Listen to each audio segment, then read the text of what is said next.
Hey everybody. Just fixing the live chat for the stream. Should work.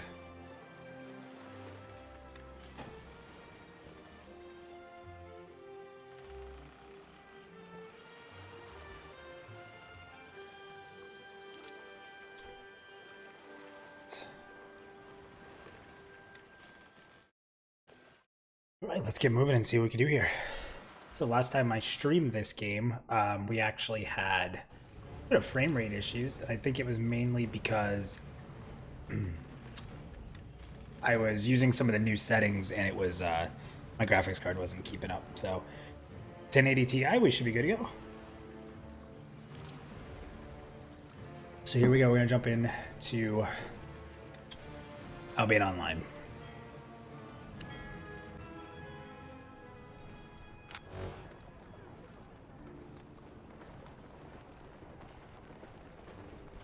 And most certainly light up that chat with anything Pantheon related, MMO related. We love it all.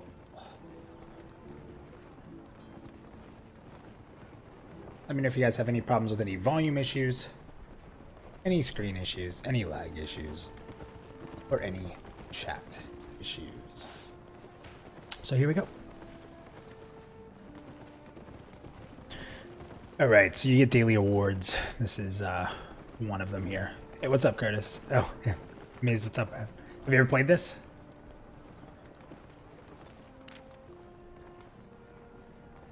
Alright, so we can claim a Novice Tomb of Insight.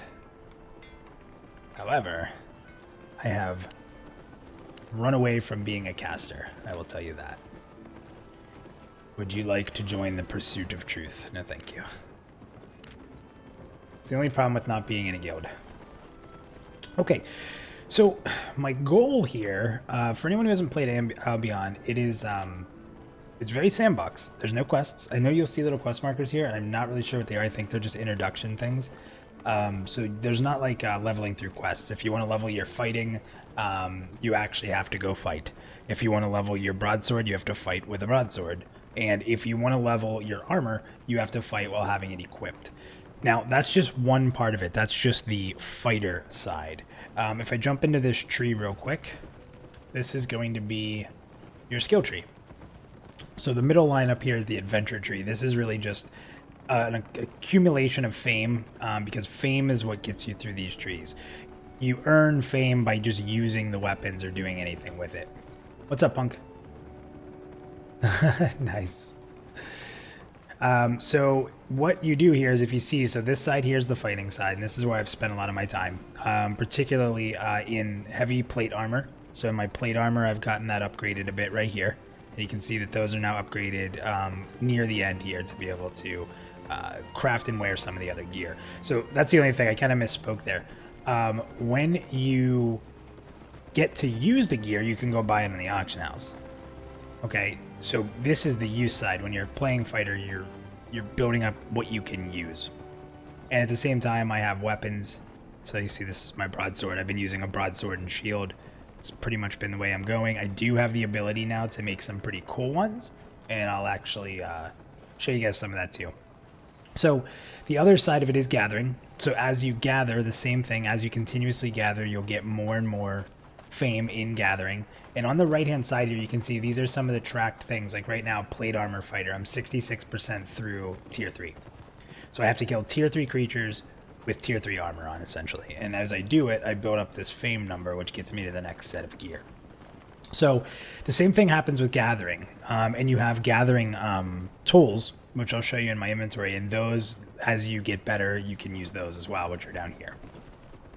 So it's pretty crazy because, like, see, this is a trainee farmer. I'm sorry. So I haven't even gotten into farming yet. You can actually buy your own island, build your own home, make your own farms, and actually start growing your own gear. So pretty crazy. So here, you actually, this is where your gathering is. So you guys can see I've done a little bit more gathering right now in mining, because I'm a plate wearer and I'm using armor. So that helps me go there. So as I continue to get stronger, like right now, I can wear T4 weapons. but I can't craft them. To craft them, I'm going to have to make a bunch, which means I got to go gather, and it means I got to start creating. And you also have, you know, the creating side. So this is, you know, where we're at with creating. Up here you can see broadsword is going to go into these other ones. So if I want to get to the next tier of swords, then be another tier, I'd have to craft the journeyman broadsword, which is what I have access to down here, until I get enough fame. So that becomes pretty difficult. It's a lot of farming, it's a lot of grinding, but I very much so enjoy the game.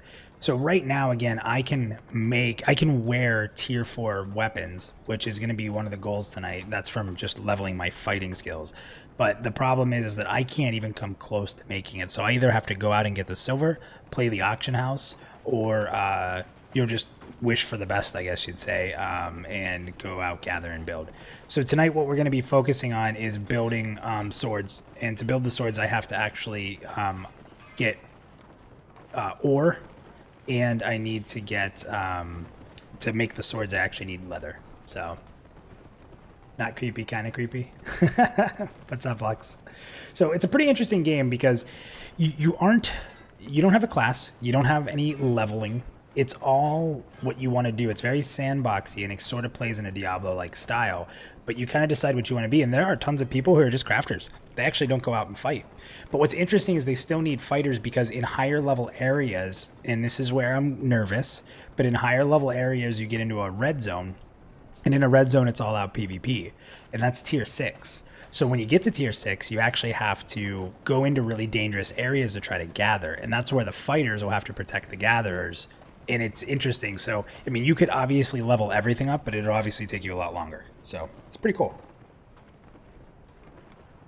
So what we're going to do tonight is gather a ton of mining stuff, and we're going to skin. It's not going to be super exciting, but we'll also maybe try to jump into a like an enemy hold.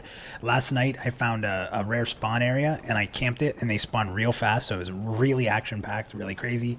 And they kept respawning different rare mobs. So I fought like a rare trapper, I fought a rare mage, I fought this huge rare like flamethrower bomb throwing guy. So, and keep in mind that 90% of the gear in this game comes from crafters. You can sometimes get a piece of gear. So let me jump out of here. And like last night when I killed one of the rares, I got a T3 scholar robe. So pretty cool. It dropped from a T3 mob. So if you farm rare mobs, I guess there's a chance at getting some gear, but it's super rare. I killed about 7 or 8 rare mobs, and I got 1 piece of gear. So you're not going out grinding for gear, at least at this level of the game. Now, there are also there are dungeons and such out there, so you can do a lot of that different stuff. So what we're going to do right now is, if we're going to go out, we need to make sure we don't go over weight. So this is your weight here. At 20% weight, you know, we're running normal run speed. So the other thing too that I found out is that your banks are actually localized. So like if I don't come back to this town, I don't have these things in here, which is kind of interesting. So this limestone is very heavy. I'm going to throw that in here. I believe I have more, so we'll stack that up. And then you can take all these and you can take them to the crafters and actually like break them into other components. So as you can see, I'm kind of doing a lot of collecting. We need a lot of the higher level leather and a lot of, I think, bronze and copper bars. And so we have a lot of stuff to collect. It's probably going to take a while to get to the point where I can make a weapon. Now, what I'm going to do real quick here is jump into the auction house and just kind of peek at what they are. So I do have to go back and look. So tier 4 weapons, they are called, let's see here. Tier 4 weapons are called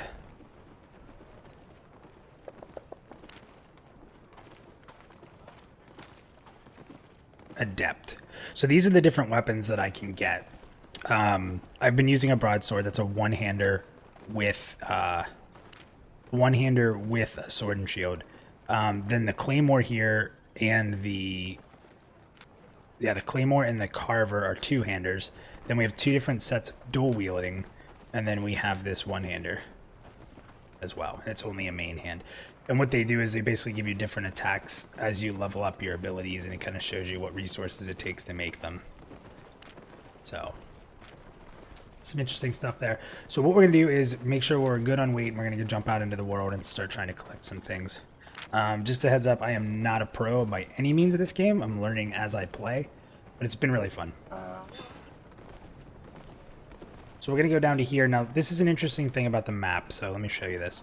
This is the map, and then you can see it paths into different areas. So if I click in this area and I hit the N button, it will actually, sorry, if I click into here, it'll show you what's available.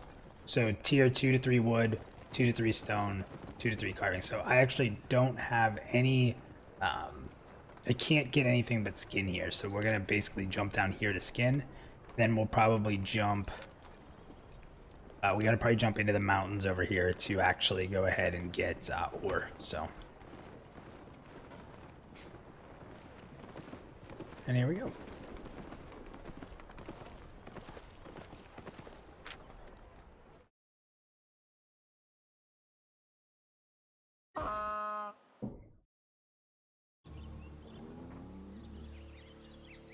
All right, so I found some pretty good spots earlier, but basically what we want to do is we got to kill Fox.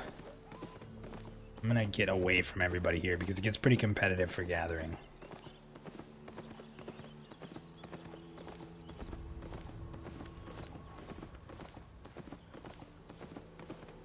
This guy's killing all kinds of Fox.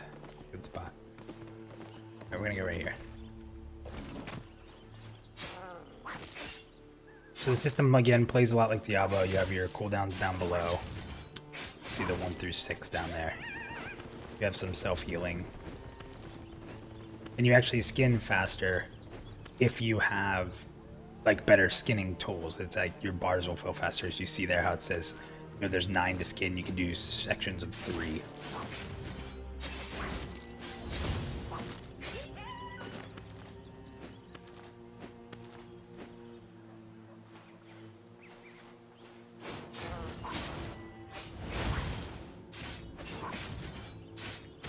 Probably just gonna gather until we.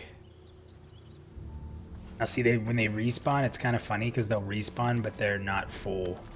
It's almost like the trees have to grow, and they do that with the wildlife too. So if you just kill them right on spawn, you're only gonna get 3.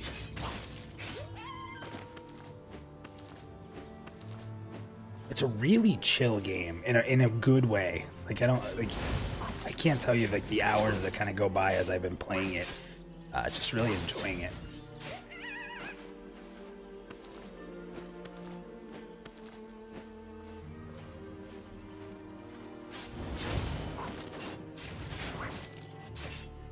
And, you know, as a sword and shield, I took a lot of stuff here so that I'm actually a lot less squishy.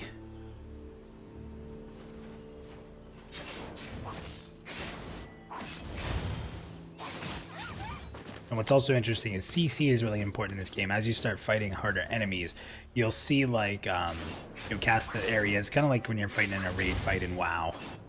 And interrupts are super important, so my 2 and 3 ability can not only damage but be interrupts. So when I'm in tougher fights, I have to be a lot more careful to not just spam attacks.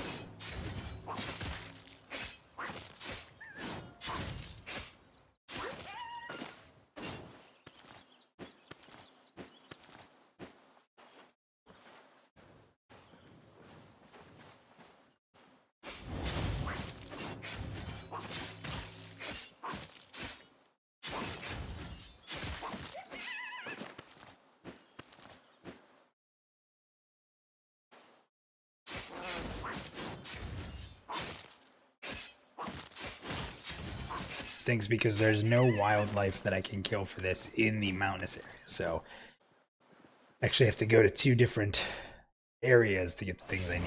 Can't do it all at once.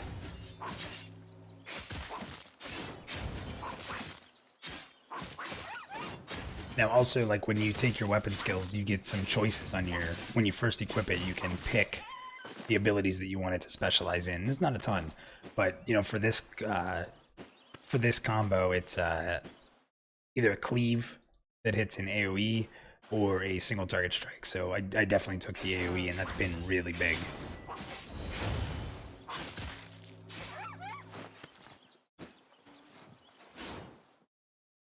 need to get to a wider area because killing them as they're spawning, and that's not good.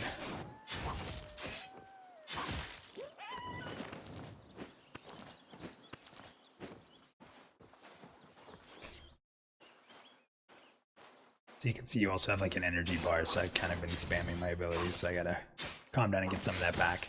And there are things down here, so I have like this here, when I'm in combat, I can increase my health regeneration a bit. And also be fast, so I can, you know, run away from mechanics and stuff like that.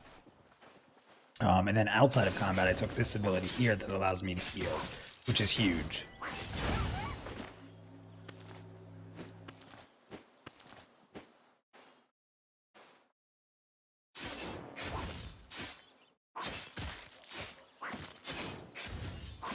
Especially like when camping.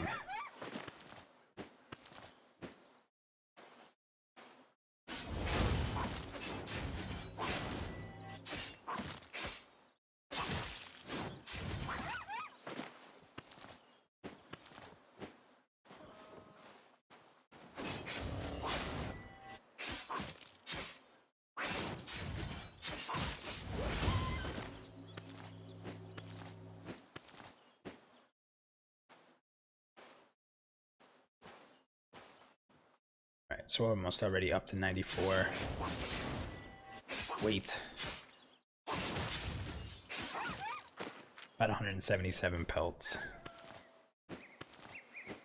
Bad news is that's definitely not enough. It's going to be a lot more than that.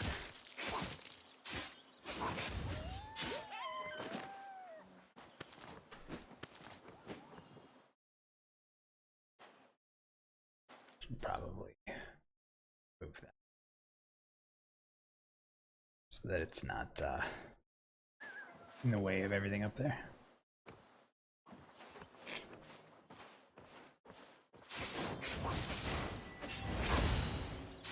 And I'm hoping, it looks like we may have some more Rainborn people playing this with me. Maybe get a little guild going and get an island together. I know that Mirth, who plays with us, plays us quite a bit, actually has an island already, so that's an option too. Alright, so we're a little overweight now, so we're starting to move a little slow. When we're on the mule, though, it's not going to slow us down too much, so we can push that weight limit a bit more since I'm just gathering. So you'll see you're slightly overloaded.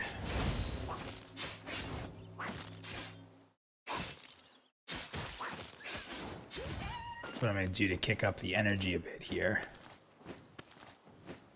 is this ability here for just put you down mending. So you'll see you gather quite a bit of health using this, and then you also gain all your energy back if you can channel it, or at least a lot of it.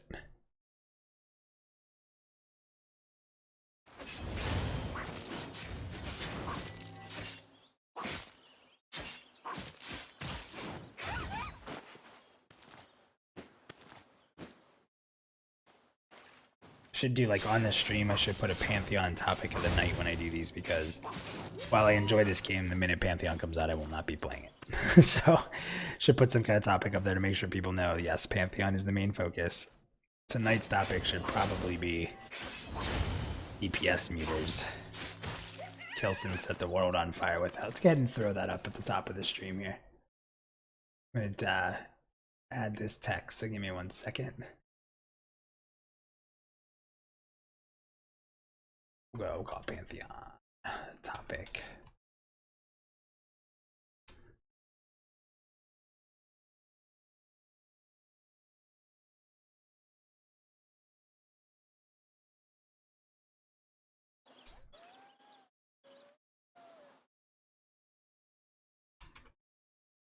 There we go. Put that right at the top. So tonight, anyone who jumps into the chat, what are your feelings on DPS meters in Pantheon? Because that seems to have made people angry. I am actually not one of those people. I really do believe that the hype on negativity from damage meters is sort of blown out of proportion. I think it comes down to the same thing though. If you play an MMO and you have a great group of people to play with, you will... What's up, Alan? Yeah, you know, I kind of stumbled upon this game, Alan. I was trying to install ESO, and I'm not going to get into that because it's a sore subject, but I had a bunch of problems with it installing. So as I was doing it, I had heard a little bit about this, so I downloaded it. And then, you know, ESO also takes forever to download. They really cap your download rates. So because of that, I decided to just start trying this, and I actually kind of fell in love with it. It's super chill. All right, so I am really heavy right now. I am 134%. It's up here if you guys see that. So we're gonna kill this, we're gonna skin it, and then we're gonna go back to town and see what we can make, and then get real sad when we realize that we still have a ton to do here. So once again, I'll still get some speed on my mule here. And we will jump back into town real fast. I think there's actually a skinner which can help us refine this stuff over here. And we only need one type of leather, but it takes a lot to make it. And then what we'll do is we'll actually go into the mining area and kill some baddies and get some mining done. So this guy will do two things. He's gonna make stiff leather, which is made from rugged hide, which is what we have. And then he can make thick leather, and this is what we need. So this is a combination of stiff leather here and this thin hide. So thin hide is a little harder to come by. I'm actually not even sure. We have to go into a tier 3 zone to find that. So that's actually where we've probably had a bit more trouble. Now you can also transmute, thin hide for 3 rugged hides. So there's some interesting things when you're actually in here. Hey, Kyle. Kyle, I'm actually loving this game. Much different pace than MMOs that I'm used to. It definitely doesn't feel like a Diablo clone. It plays like Diablo, but feels like an MMO for sure. And again, it's just really the time flies. I'm not even kidding you how much the time flies. So I don't remember how much. We should probably make thin hide. That's what I'm guessing. Let's go ahead and make a ton of thin hide. We can make 89 from what we have. Let's go ahead and make it all.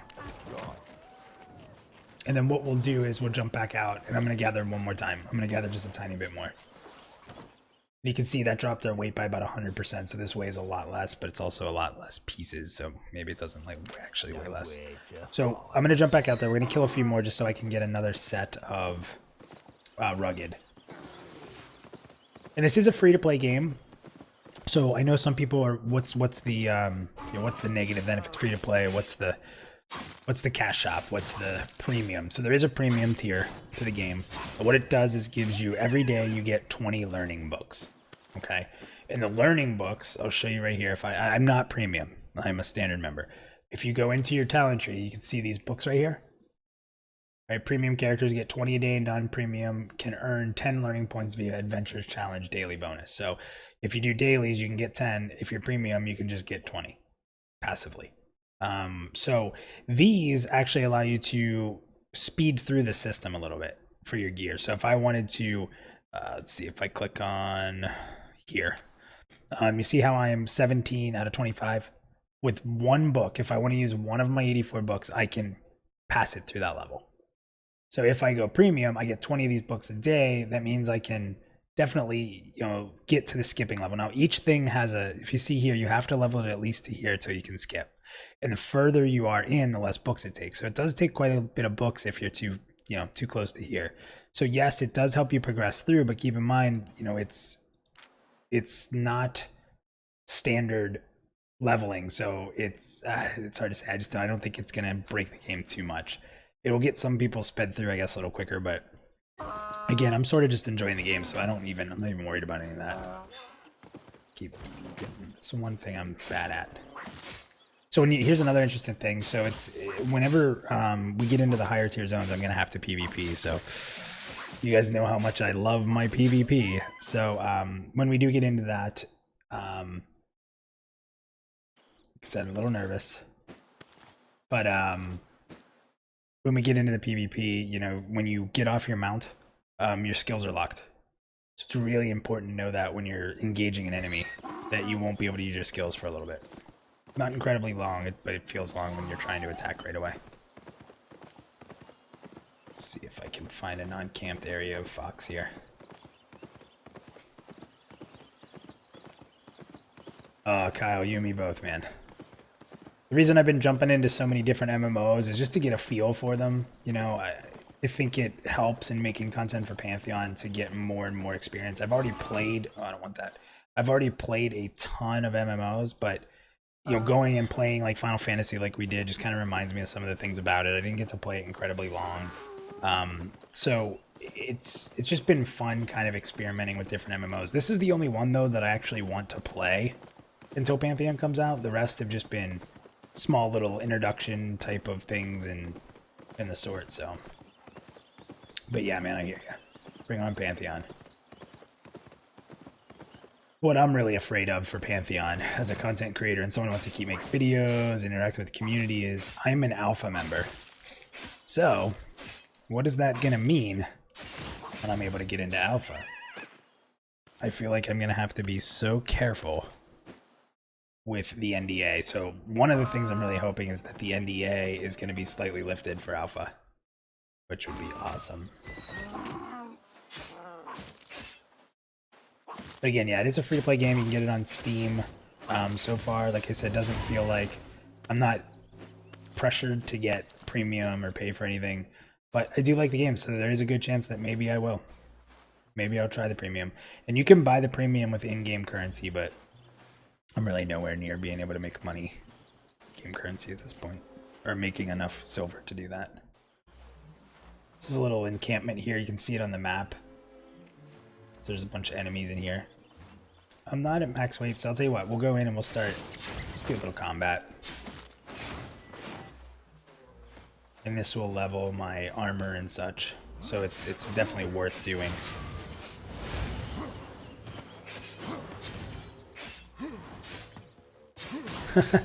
Alan, yeah. The one that I will upgrade to, I just have to make sure I'm smart with my funds for a moment here. As I say, as I go out and get a new graphics card. I want to get the one with the character, early character creator.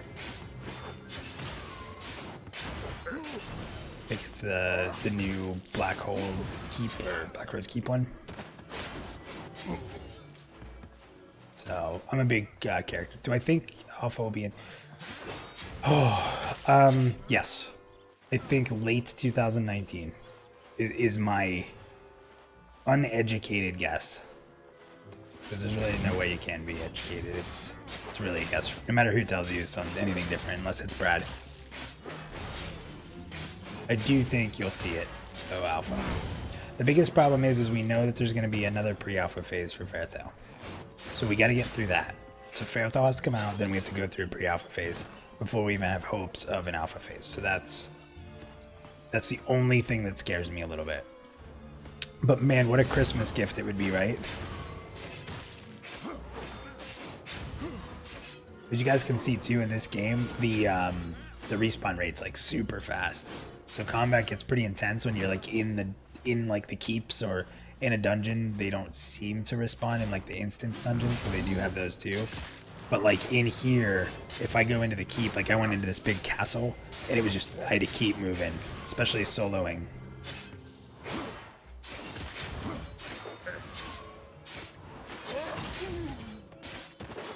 So right now I'm really low on energy, so I'm gonna have to actually, so that I can interrupt that if I had enough energy. There you go. So I'm actually gonna do this real quick to gain back my energy. Yeah, I do think we'll see it at the end of the year. I mean, it is wishful thinking. One of the comments they made that isn't often talked about is that they have, when they changed course with Fairthal, they stated very bluntly that they wanted to have the game in alpha and beta phase a little more closer toward the release than they maybe normally thought in the beginning. So alpha and beta may not be as long as we think, particularly beta, because it looks like that's going to come with a pretty ready-to-go game.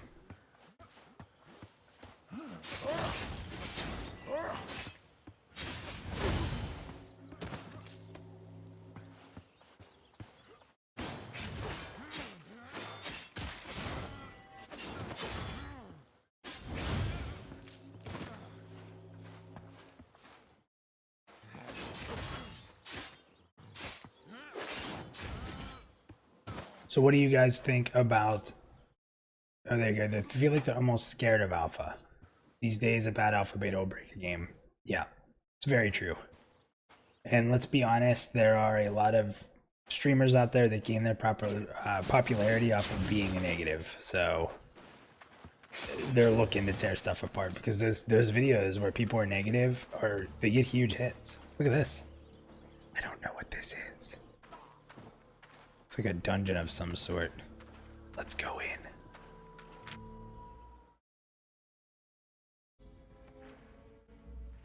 Alright, they're tier 2, and I'm using tier 3, so this is actually pretty easy. So Alan, Kyle, what do you guys think of DPS meters? That's been a big topic today. Kilson on Twitter threw that out. Where do you guys stand on those? Yeah, you know, Alan, that's the same way I am. It's not a popular opinion sometimes that, you know, the money we put in wasn't like, we're not owed anything. If that makes sense. Like, it's a donation, and I always looked at it that way. It's money that I could part with if something were to happen really bad and the game got super delayed, and you know, I'm not going to be a guy yelling about my money back. These were donations. These are to help the game get developed. I'm more than happy to do my part. I hope to eventually do a little bit more.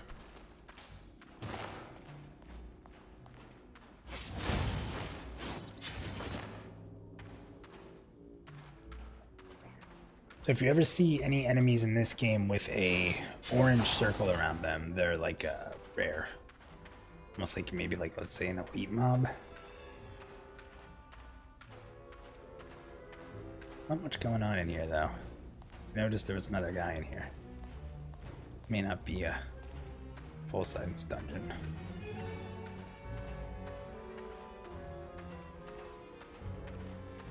Oh, here we go.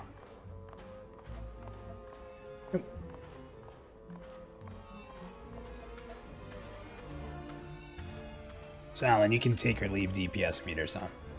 So I've always been a big trainer, teacher, raid leader, that kind of thing. And I've always run a guild in most of my time playing MMOs. So for me, I haven't had a ton of negative experiences with damage meters, and they were a huge part of me helping teach people about their class and be able to show them their improvement when they worked on stuff. And I'm not talking like forcing people or getting angry at people and saying you have to be better. I'm talking about people who came to me and said, you know what, I want to learn my class better, can you help? And through the use of things like weak cores and add-ons and stuff, I was able to do that for them. And that's the extent of, you know, other than my self-competitive nature and maybe some friends that we would joke with about, you know, who could beat who. I never really had super negative experiences with damage meters. I've had to have tough talks to people who were performing maybe like the bottom 1% of the game and didn't know their rotations and didn't spend much time on their characters. But those were always, you know, hey, here's where you're at, let me help you. And without the damage meters, I don't think I'd know where they were. I wouldn't have been able to pick that up that way, especially raid leading and being so consumed in everything else that it takes to run a guild. So to me, damage meters have been a way that I've made amazing friends and opened up a dialogue to help train somebody or help somebody learn their class, which at the end of the day, when somebody is playing their class well and they know where they want to go and how they can achieve different things and they can see their performance increase, you know, that's a phenomenal feeling. Especially for people who kind of challenge themselves to be better and to learn and all that stuff. So without damage meters, I think you lose a lot of that.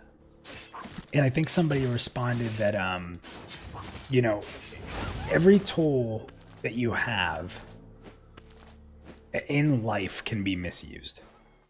So do you take the tool away from everybody because a few misuse it?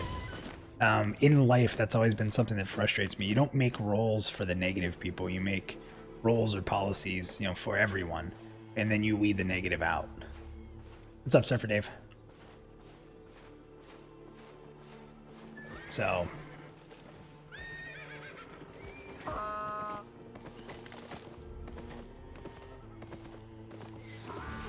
let's get back to town.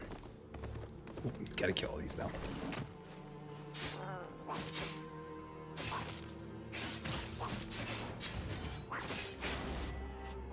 You know, and that's...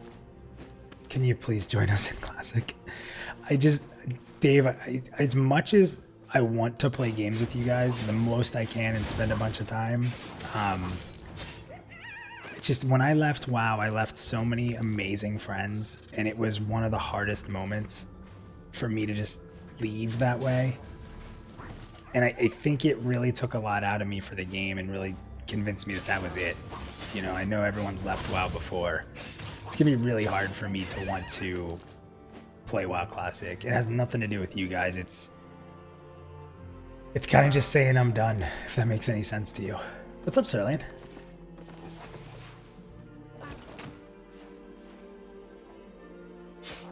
You know, I think the big solve, I've been on this campaign for a long time, and I actually made some content back in the day before Pantheon. And when I say made content, guys, it was me sitting in front of a crap camera talking with horrible audio. It was pretty similar to my first videos, but probably way worse. I made a couple content pieces talking about, you know, how, and even just talking in forums for WoW about people that were so disengaged by toxicity. The only way to beat that is not a Blizzard thing. It's a guild thing. You know, the stronger guild that you're in, and that if you find good people, you will not run into the mass. Did it just say my skinning knife broke? I go repair that. Okay, so we gotta go to town anyway. We're getting pretty heavy. Yeah, it was emotional. Yeah, I mean, like I said, I would love to hang with the Rainborn guys and gals and get on and have a game to play together. I just, like you said, it's the emotional side of it that you experience as well with P99. Dave, let's all get on the Vanguard emu server and go start a guild on there and make that something. I know you'd be up for that, wouldn't you? Cerulean says, personally on the fence about WoW Classic. None of the friends really want to play. It's kind of a mixed bag, yeah. It's tough. Like, this is the only game that, like, I've enjoyed, and I literally haven't played with anybody yet. Okay, so let's see what we got. We got 89 thin hide. So we have to go, when you hit N here on any map, it'll show you where the different tables are, so we gotta go up here. And we gotta go turn this leather into some stuff. Now the problem is we're not gonna be able to make any swords just yet, because we need to go gather some ore. This will at least get us through. So, thin hide and stiff leather. I think I have a ton of stiff leather. Let's check that out first, because maybe I don't need to spend any of the resources on that.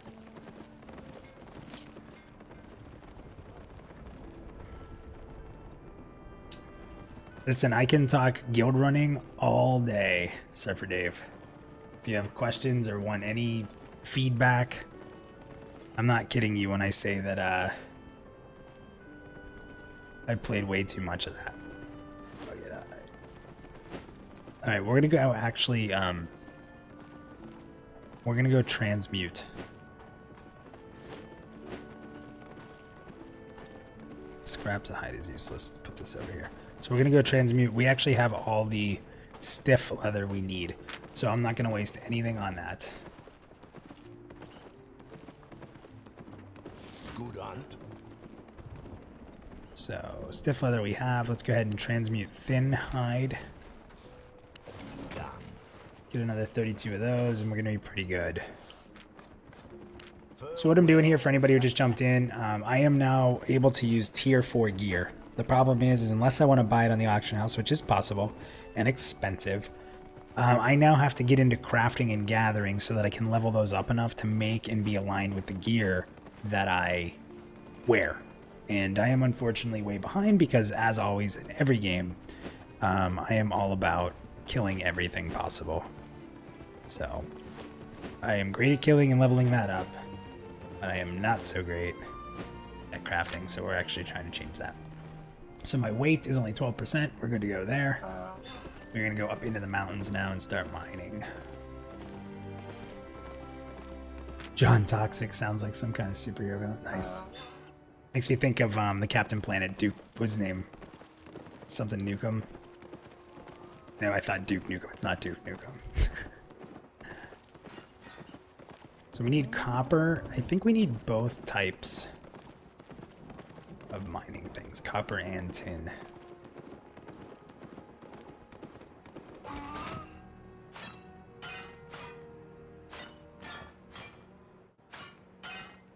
So Alan, I did not get to, don't feel bad, I did not get to play Vanguard myself. I had purchased it. I was super hyped about it.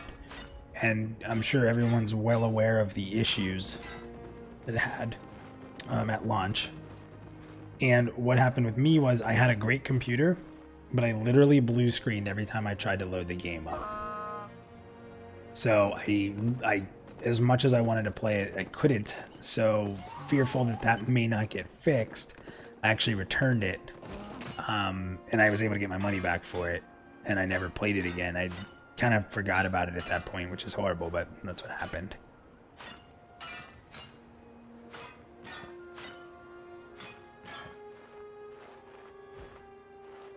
Yeah, Dave, when I got to first really sit down and talk with Dave, it was during an Interviews with Minus show.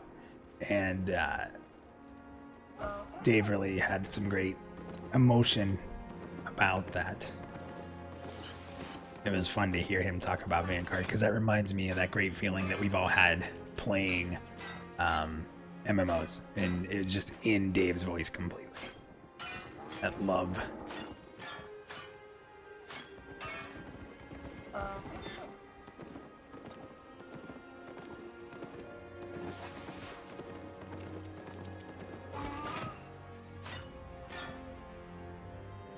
Yeah, it was a really rough game to run at launch.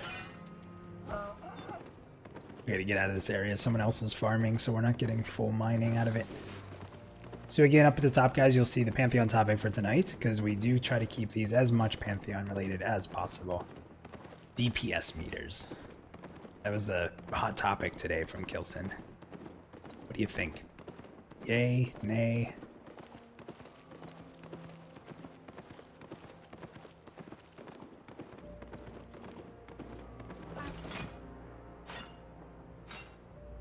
We're at 10. Now you can see how long this takes to mine because my tools aren't up to snuff.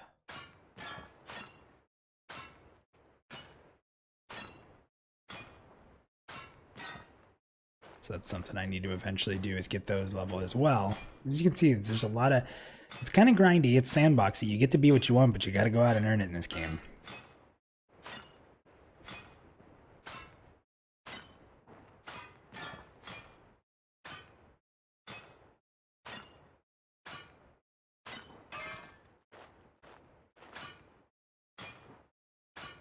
Classic WoW. Yeah, I can't do it. There's a couple times I've said to myself, well, maybe it would be fun.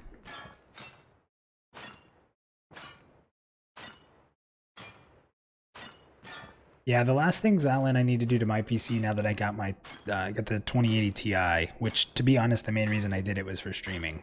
It has a really badass streaming setup built into the card. That's where NVIDIA hopes to really be a difference maker compared to its competitors. So that's interesting. But daily bonus complete. So I just got 10 bucks, and it's just from gaining fame. It's pretty cool. So my next thing, I want to get an i9 and a new motherboard, and then I'm done.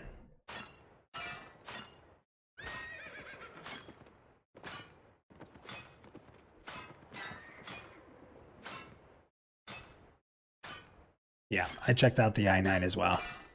I didn't see any major savings. Amazon Prime Day is strange for me. I don't know if you guys relate to this, but it's... I don't know how to put it. There's a ton of stuff on there that I would like to buy, but none of it is things I really want or maybe even would buy otherwise. But sometimes I see it on sale, I'm like, maybe I want that. So Amazon Prime Day is strange. So this here, this rift, is a dungeon. What do you guys think? Should we go for it? You just bought your last stuff. Dave, did you pick up any of the Elgato lights? I saw Elgato is $50 off the lights, which makes me sad because I just bought mine. Wait, you already had them if I'm not mistaken, didn't you? So you didn't have to buy those. What am I thinking? All right, we're going to go ahead and jump in here. We're going to go do a little solo instance. I jumped into here with, there was another guy in one of these ones. We jumped in together. It was kind of fun. Okay, so this dungeon is a... There's two people in here. I don't know, I think this is tier 2. You can see they've been kicking some butt in here, it looks like, because it seems clear. Might be too late in here, guys.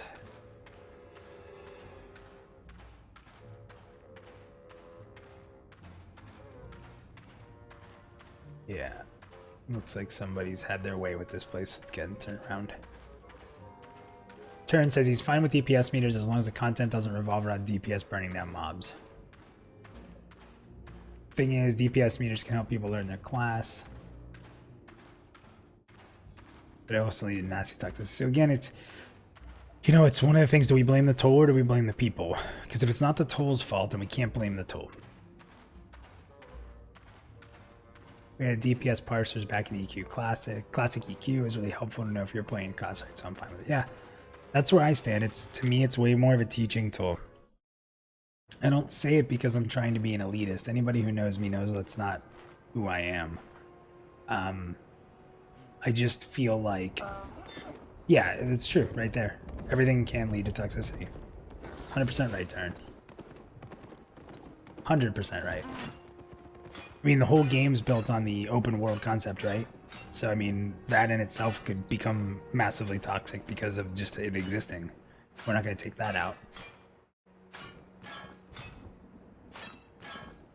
And then to test gear, right? So if you're someone who wants to throw different gear on and you want to kind of see what it does without a DPS meter, I mean, how do you really know it's better? I'm an Intel guy. I know that's not popular these days, but I am definitely an Intel guy, Turn. Yeah, I was looking at the Ryzen. It was definitely, listen, more power to them. I hope that they continue to do well. It's not that much cheaper.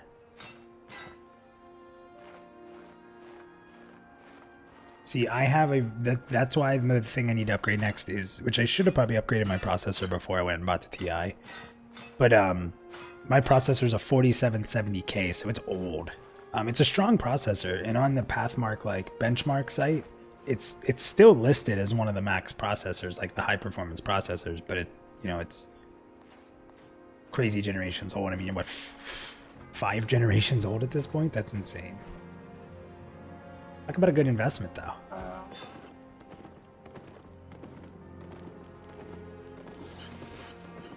See, the AMD that I looked at to compare to the i9, which showed it did outperform it in certain areas,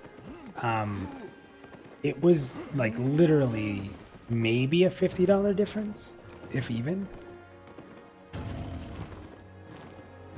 Unless I was looking at something wrong. But what I was looking at, yeah, like for the AMD that beats the A9, like, or i9, I'm pretty sure they were pretty close to price.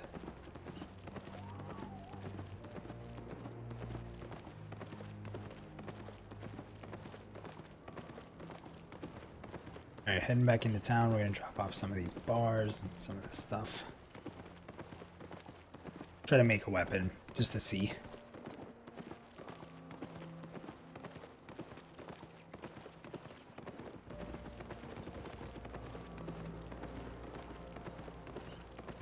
AMD definitely has their supporters.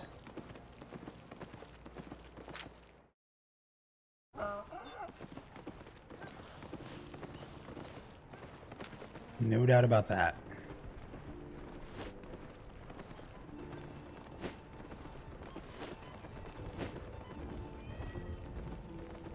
Alright, let's gotta repair my skinning knife. Can't do much without that. go ahead and make some stuff. Let's go look and see first what I need.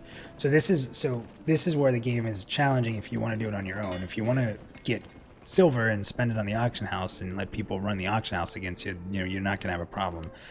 But for me, like, see how I can make these different weapons here. I need to make these in order to make the next one. So I have to make journeyman items. Actually, I think I need to make novice. Let's look. Good luck. So if I want to craft tier 4 weapons, I gotta get... Yeah, I have to craft journeyman broadsword, and then I can get to crafting these items here, which I can use. So dual swords, another broadsword. So to get to these adept, yeah, it's gonna take me a bit. So I have to go here. You can see I'm only 450 out of 1400. Now I'm not gonna lie, this will be one I use books for. So once I get to here, I can use 11 books, which I have 94. I am without a doubt skipping all this creation. So let's see. So to make journeyman's broadsword, we need 8 thick leather, and we need bronze bars. All right, let's go see how we make bronze bars, because that's going to be the key here. I think we need ore and we need bars, so it's a little crazy.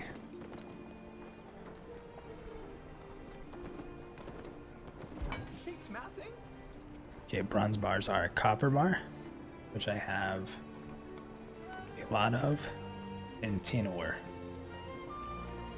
Okay, so I can go ahead. We can make tin ore out of copper ore. So I have 42 copper bars, and I have 55 tin ore. Let's go ahead and make a bunch of these. Alright, so they still have 15 for bars, but I'm pretty much out of tin ore. So let's go here. We can turn 3. I don't want to make 38. Let's make like 15.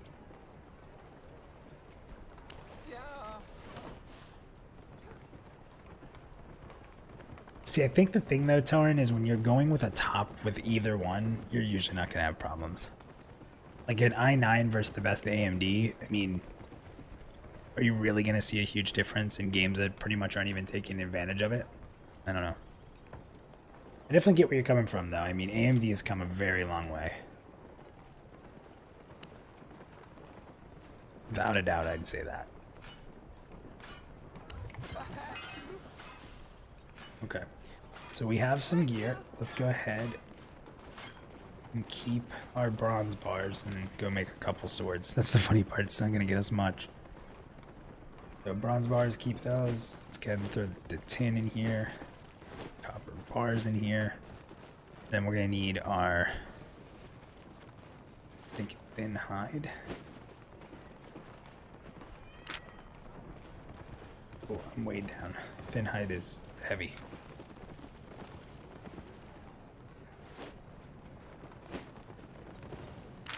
So we're gonna slowly go over here. Yeah, I have a lot of friends who've said the same thing about the Ryzen. Really enjoy them a lot. Journeyman sword. Thick leather. Well, we have to make all the thick leather. Stay alive. I'm gonna be crazy heavy here.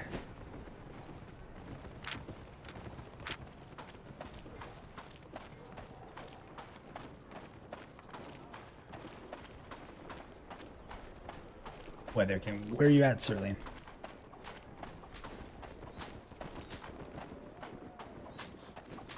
Morning.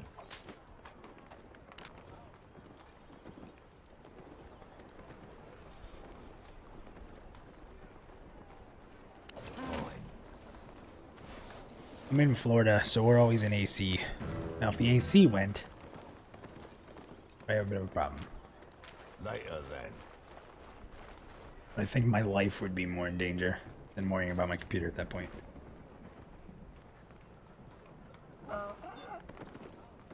The problem is I feel like Intel has things lined up for future generations. Like, they just don't release them because there's no point in them yet. I've always had that feeling about them. Alright, so we're able to make 3. All that time to make 3. Let's craft them. Let's see what we got here. Now you can also craft different versions. So if you see here, look at this. I have this. It's a good quality with an item power 510. And then I made this one, which is a 500. So my sword is actually only a 500. So I can actually take one of these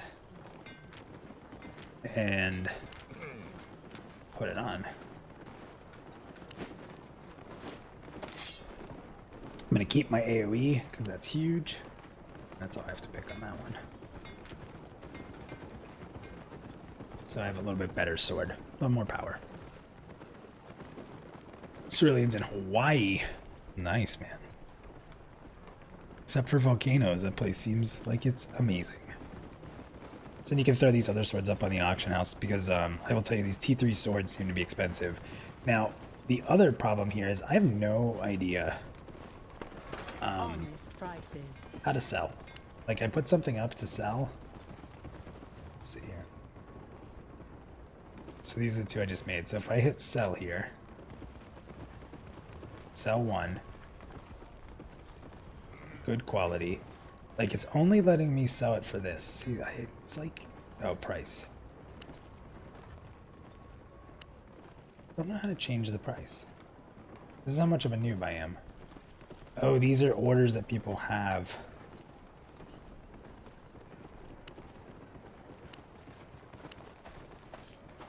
So people already have orders out there. I guess people can put them on the auction house. There's a, for 351, there's a bunch of buy orders out there. So if I just sell it for that, I'll get it. So I'm just going to sell it. And then same price here, so. Now what I can also do here is I can go ahead and look for the new broadsword, which is Adept. See what that's going to cost. So right now the cheapest Adept broadsword, which is my next one, one-hander main hand, is going to be almost 7,000. That's rough. So I can't afford that, as you can see. I got no money. So eventually I could either buy one or I can continue to work my way towards crafting. So let's look. I made 3 of them. I don't think we're going to be great progress, but let's see. We had about 400 progress prior. Let's see where that put us and if we're in a place where we might be able to... Oh, look at that. It's only about 400 each. We got to get to here. Ooh. It's going to take a while. That's going to take a while. So let's put some of this stuff back. Actually got to repair. Go back out into the world. So as you can see, if you're not into crafting, you're going to struggle a little bit. And I'm not, but I'm learning. Trying.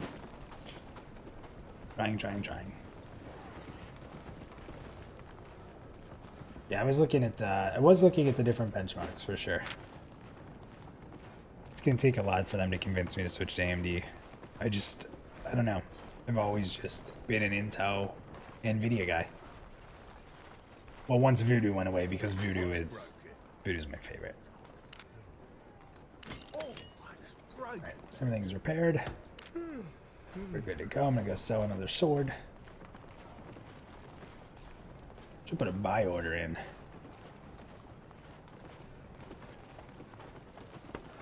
Don't be shy.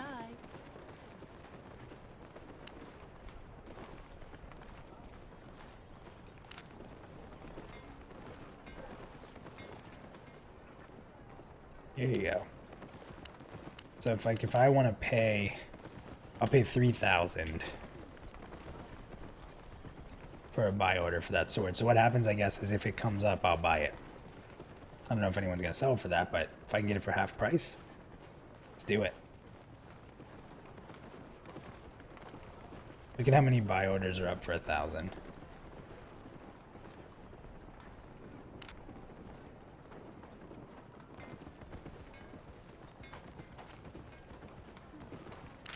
There we go. Got everything? Threw that up and we'll see what happens. Want to trade?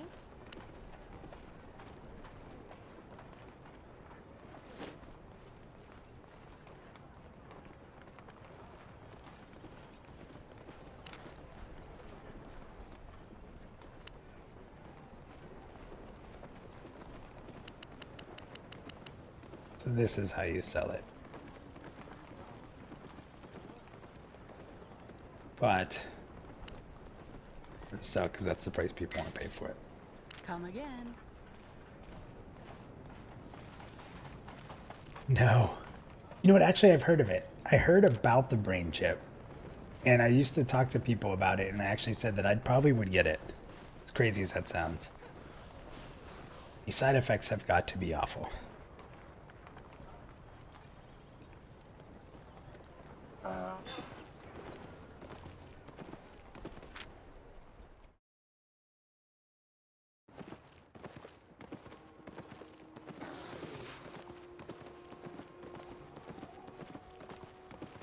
Right, I'm actually going to go back.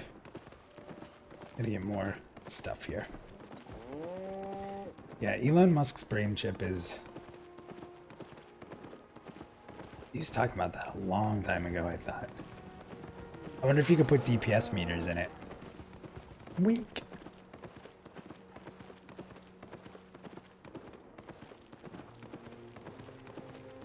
Listen, the way the world works right now, every single thing we do kills us. And depending on who you listen to, we're all going to be dead soon anyway, so I might as well put a chip in my brain. Alright?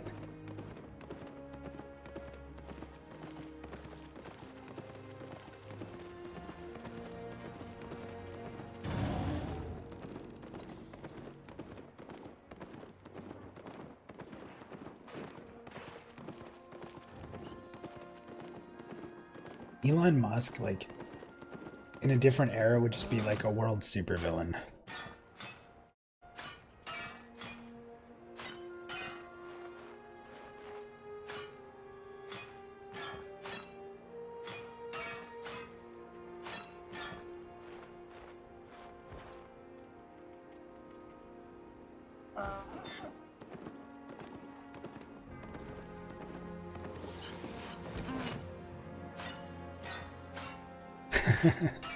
Cerulean.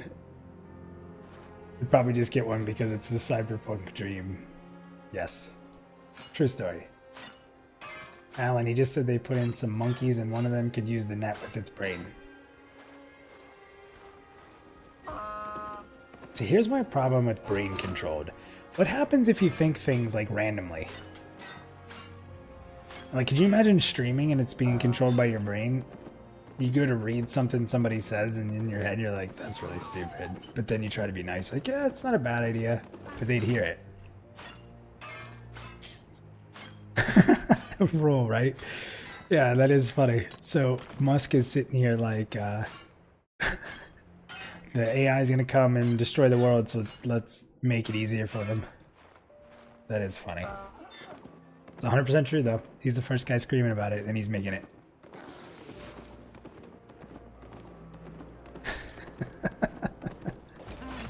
Guys, robots are dangerous. Here, put this chip in your head so they can make it easier to take you over.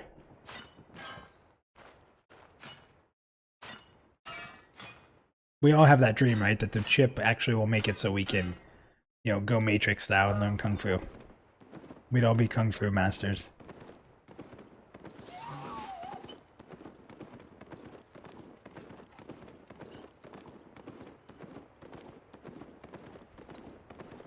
Mind that.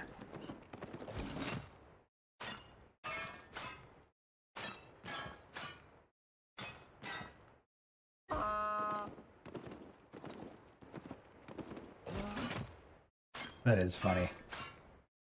Wish there was a way I could give you points for that roll. Roll D20. So I have a funny roll D20 story. Did anybody else here play D&D? So I was a D&D noob. I didn't get to play it till it was pretty late. So roll 20, you can tell me if this is a good story or not. So, I didn't play it until pretty later in life. Like, I think I was like 24, 23. First time I ever played D&D. and I made like a ranger and took a bunch of flaws so I could be stronger. So I don't know anything about D&D at this point very much, other than just like the basic stuff that's in other games. So we get attacked by a vampire and we're pretty low, and the DM, he's a good DM. This guy was a super D&D player. So this vampire shows up, and it's outdoors, and I happen to have these weapons I found by basically almost killing the entire group and taking all these risks, and I got these really strong weapons that outdoors were super strong. So we're outdoors, and everyone that knows how to play D&D says run. You don't want to fight a vampire. Well, I'm the new guy. I'm the hotshot. So I decide to fight the vampire, and the DM looks at me, he's like, are you really sure you want to do that? Which is code for please don't do that. So I'm like, okay, cool. And I pull out the swords. I'm like, I'm going to attack him. And he's like, all right.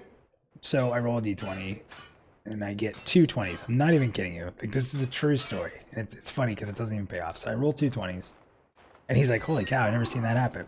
He's like, okay, well, roll for, what's it called? Like when you roll again on a crit, right? So I roll again on my main hand crit and I crit again. So it's 3 20s in a row. And then I rolled like something random. So I'm like, oh yeah, like I'm gonna crush this vampire. I just crit rolled on top of a crit roll. Like this is gonna be great. So I'm like, oh, he's like, okay, you hit him, roll your damage, and I roll it. He's like, okay, you hit him for X. It didn't phase him, and I'm like, you suck. So at that point, he then ripped my arm off, and I had to play the rest of the game with one arm because I ran pretty quickly after my arm got ripped off. So. Learn my lesson, don't fight vampires when you're low level. Even with super awesome swords.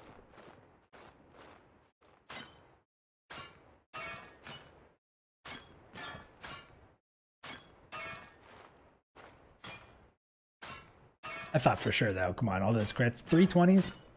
I think that might be the only 3 20s I've ever rolled, and they were all at once.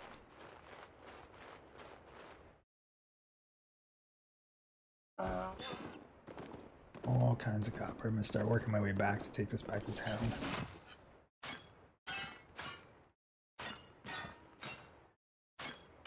So Alan, as long as we don't go Skynet, things are good. For Elon Musk anyway.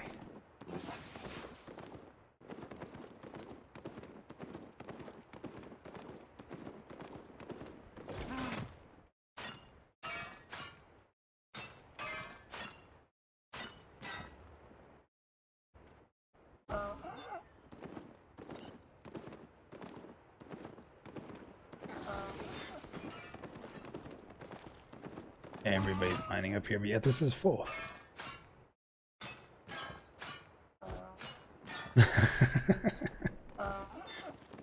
I had a few friends like that. They couldn't roll above a 10 to save their lives.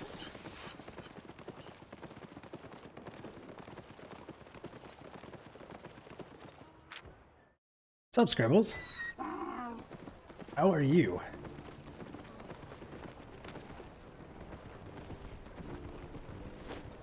Yes, bit of the Albion Online for sure. I'm really enjoying this. You know, just something to play on the side here, obviously, as we wait for Pantheon. But for me, I want to play MMOs so we can talk about MMOs and then relate it to Pantheon and continue to build up that MMO muscle with the games I haven't played, so I can sort of pretend to sound credible. I think it's a good strategy. Alan says, I never got a chance to play tabletop. I really wanted to, but small town in Kentucky just was just me and that kind of stuff. Yeah, so I've always been a big gaming nerd, but I'm also a big sports guy. And I'm not going to lie, I was a dumb kid, and I told myself that I didn't want to play D&D because it was too nerdy. And I totally ruined my childhood from not being able to do that, so. Not that I know of, Scribbles. Is it? I only know it as the Steam game. If it's mobile, my life might be over. Be at work. Friggin' farming. People got phones, so it's okay. You guys got phones, right? How long is that gonna live on? Here's the funny part about that. Be honest with me, guys. Everybody in chat, give me an answer here. On a scale of 1 to 10, how well do you think Immortal is actually going to, Diablo Immortal is going to do when it comes out? Because I have a feeling all those people complaining and crying about it are going to be the first ones to enjoy it. And I think I'll probably check it out.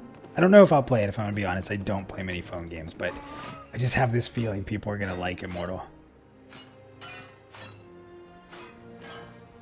It's designed for mobile? Oh, that's cool. Yeah, I never tried it on mobile. I have to check that out. Like I said, you might have just got me in trouble at work.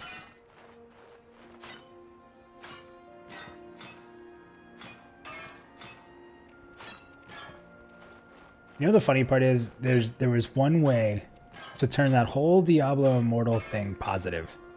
Show Diablo 4, even if it's like a video or a teaser, and say, while you wait and we make sure this is a great game, we're also going to put this out. Yeah, I agree. I think it's going to do fantastic.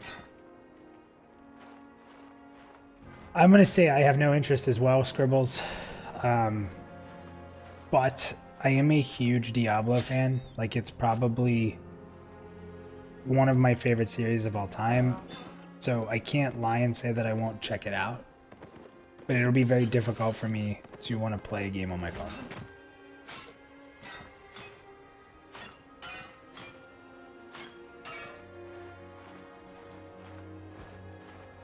Scribble, how are things going for you? I mean, obviously no secrets or anything, but how's Defend the Night going for you? Hopefully well. And congratulations adding Lexer, that's awesome. So you guys seem to be filling the team out. I keep up. I keep up.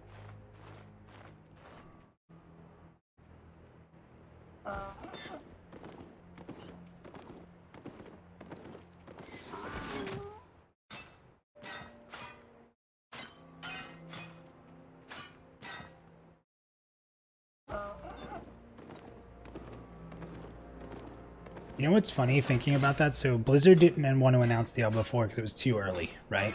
Because they didn't want to get the hype train up and have to wait so long for it to come out. Think about that with Pantheon for a second.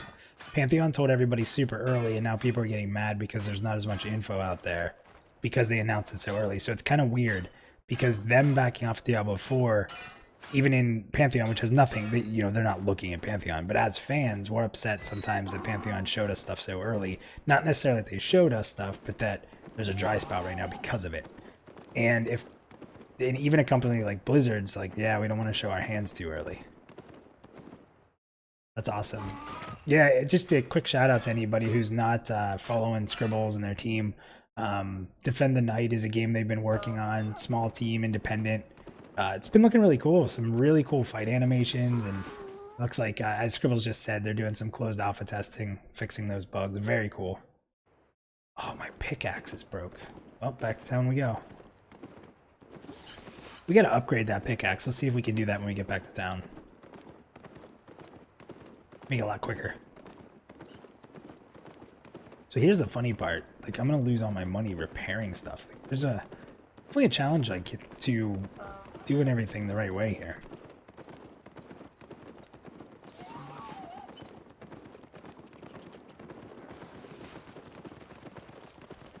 Don't worry, Scribbles. Between phone typing, keyboard typing, one of my hands seems to be faster than the other. I have always been in huge debate with people who fix grammar or try to fix other people's grammar. It always drives me crazy. If they understood what I said, then I've communicated properly. Language is made for communication, right? So if that's the case, then if you understand what I'm saying, it doesn't matter how it's spelled. Small rant. Scribbles, go ahead and link it to me in Discord. You should be able to private message me because I am in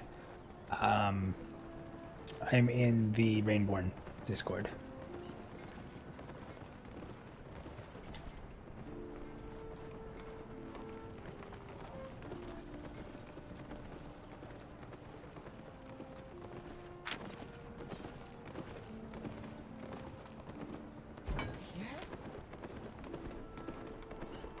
Broke your stuff again. That's a tough one. Let's see if he has this here. I'll link it.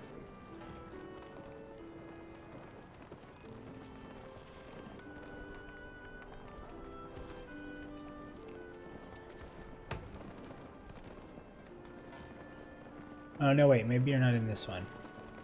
Sorry, Scribbles. I think you're in... You're in something with me.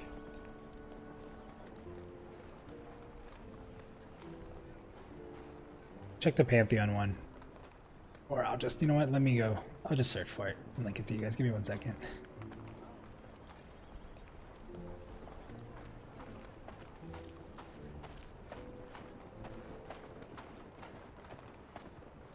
Here you go, guys. There we go.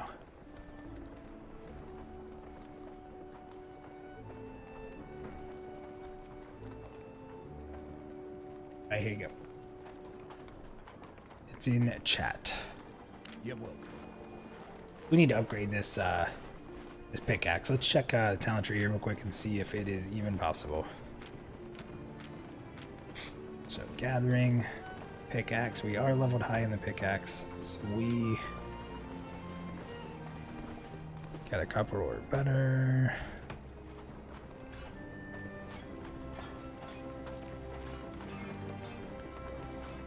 Is that considered gear? I don't even know how those work.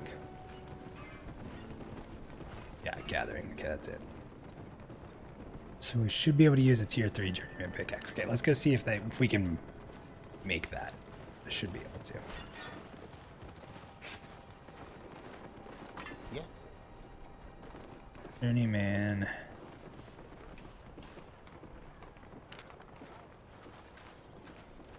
It's pretty cheap to make, but I can't.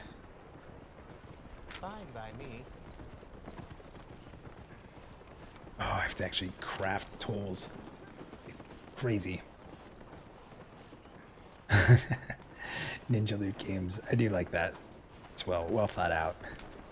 Alright, we're gonna go check the market. I'm broke. It's gonna be bad, guys. I'm gonna have to start selling my body for silver. Local goods. Let's go tier 3. Pickaxe. Oh, they're super cheap. Oh, so good. Let's see if there's any better quality ones here. No good. No outstanding. No excellent. No masterpiece. Looks like we're going normal. 149. Yes, please. See you later. Now, does that come straight into my... It comes straight into my inventory? Oh, yeah. Guys, we just graduated. Yeah, right? Like I said, definitely wanted to give a shout out to Scribbles there. He's been a good dude, and Scribbles, you've done me quite a favor of supporting me and retweeting my stuff, and you know, I'm a nobody, so I really do appreciate that. I mean, when I had no subs, no followers, you were pretty early to retweet one of my videos, and to me that really means a lot because, you know, I understand now more than ever with more followers that if you're going to retweet something, make sure you believe in it. So, again, just thank you. That meant a lot to me that you would put me out there like that, so anything I can do to get more people checking out your game and looking at what you guys are doing, the better. And gone. Take care.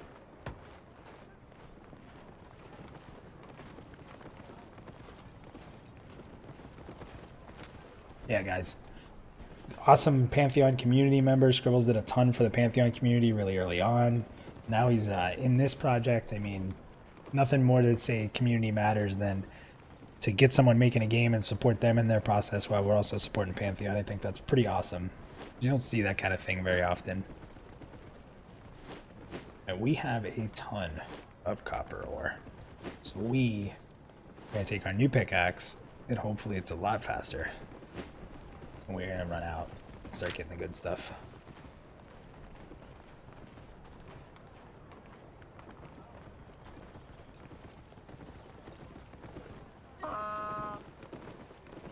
All these people have these cool mounts. I'm riding a donkey.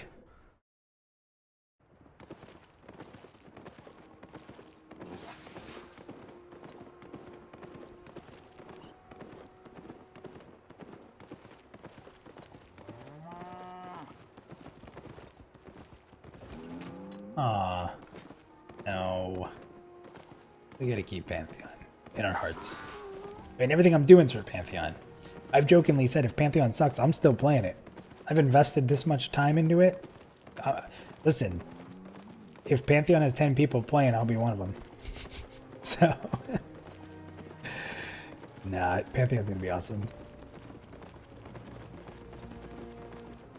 I cannot wait to play that game with the community. I promise I will do everything in my power not to be an annoying streamer that you hate being around.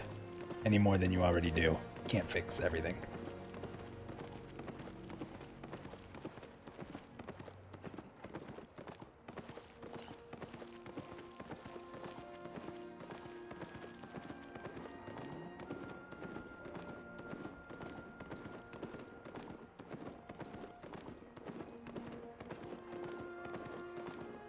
Still copper. We're gonna go into the next area.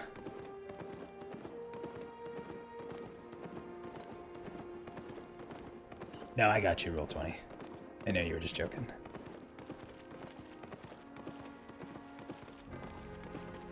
Nothing. See, Scott, that's the attitude I like. What is wrong with just hoping? You know what? If it doesn't work out, it doesn't work out. We go find something else. Oh, you know what? This might be the town. We do not want to go to town. What is this area? Safe region. These go up to tier 4. Alright, you know what? We're gonna go through town and go all the way down here. It's fine. We can do that.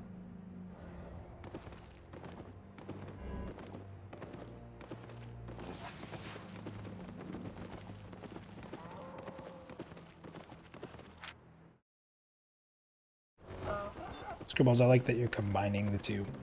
I think there's merits in both that are positive. I don't think you always have to completely eliminate it. The instant side, I think that it's just been abused. Right, are we in? We're here. We are here. Oh, there's an instance right there. What is this? Special one. Think I can fall into this water? Whoa. Look. Skeletons. That's the first I've seen of skeletons. That's cool. Ah, copper ore.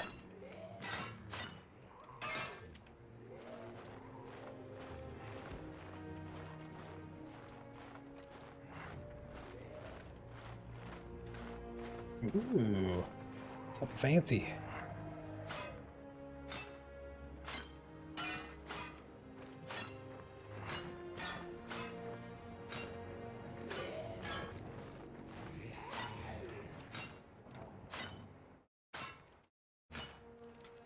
Yeah, Cerulean, there are definitely a lot of people working on a lot of MMOs right now with some great concepts. For sure.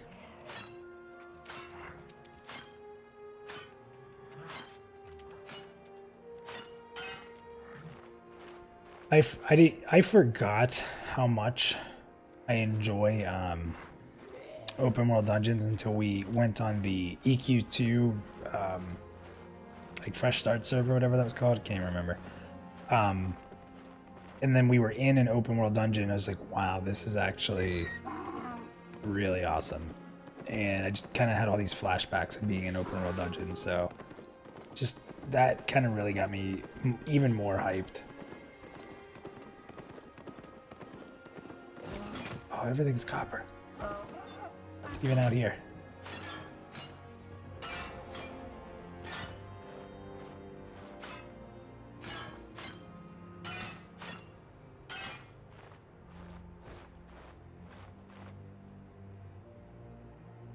City of Heroes, Cerulean. Yeah, City of Heroes was a lot of fun. Definitely no issues with City of Heroes. I think the character creation was a blast. There's like the combination of how unique characters you would see, but then at the same time, You'd see like people cloning popular ones. Oh, there you go.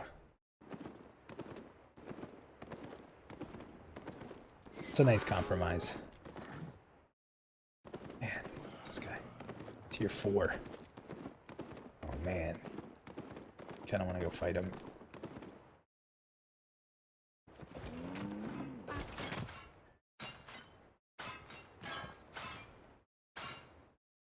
I'm gonna go fight that guy. Technically, I can use tier 4 items. I think I just... I'm in all tier 3. We got this. Let's go. This could be bad. Yeah, we got it.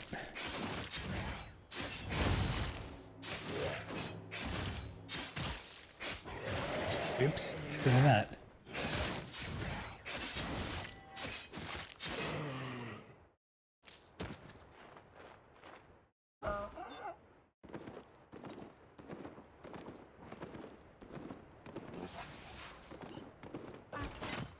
Man, it's all copper.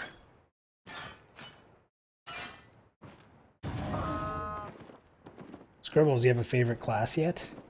Can you say that?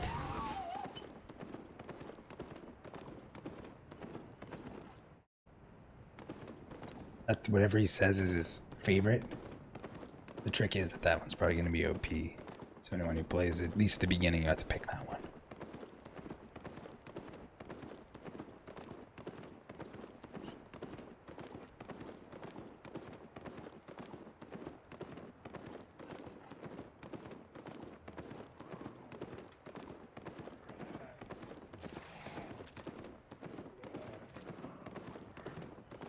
A lot of undead here.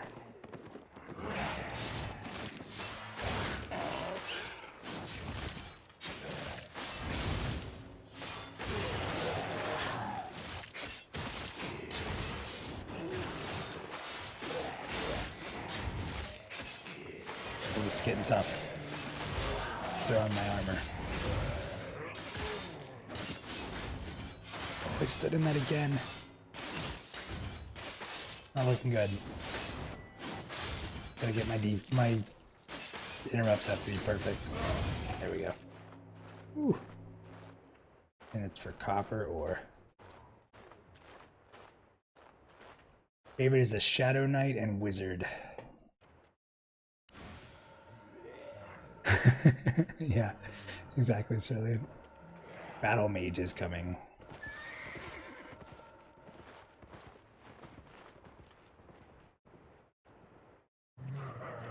I feel like we saw more tin in the lower area.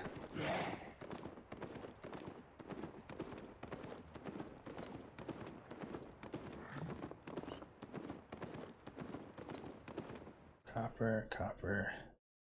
Was I wrong when I saw this? 2 to 4. Man.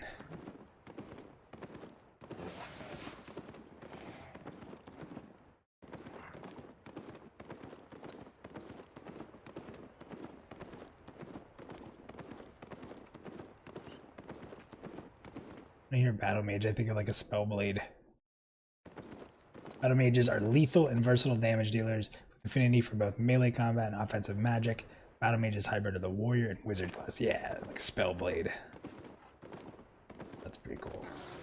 It's a class that games just haven't embraced.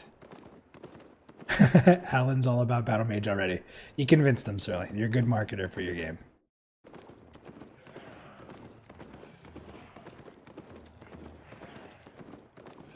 Ooh, what's this?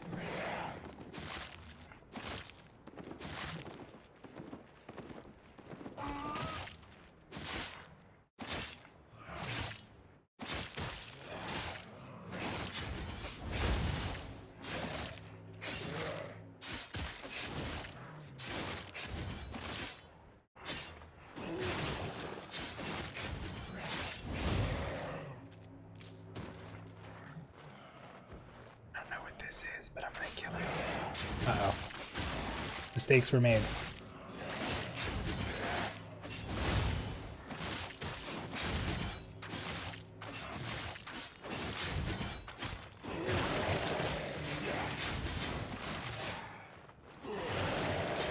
Oh, big mistakes were made right there. Oh my gosh.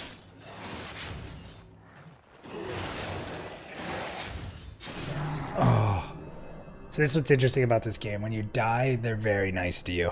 This is kind of something that I think some people may not enjoy. But, so you have a certain amount of time to get up, and then you have a 15-second where they won't aggro you. You just lose, you know, repair, obviously.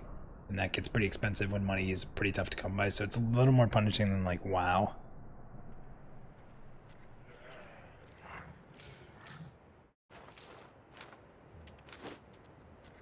Take it. Run. Okay, I got some kind of rune. I don't know what it was, but I got it.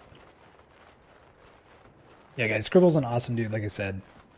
Started in the Pantheon community and is doing some awesome stuff, so. I'm not someone who BS's, so if I don't like somebody, I won't say anything about it usually, but he's a good dude.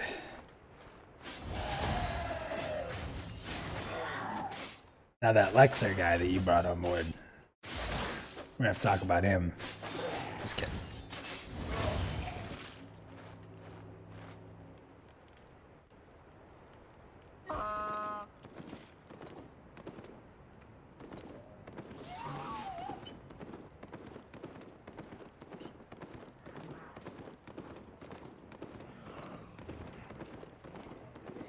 I'm not saying that I need to have quick travel or anything, but I'm honestly not sure if there is any in this game, and if there isn't, I've been wasting a lot of time running around.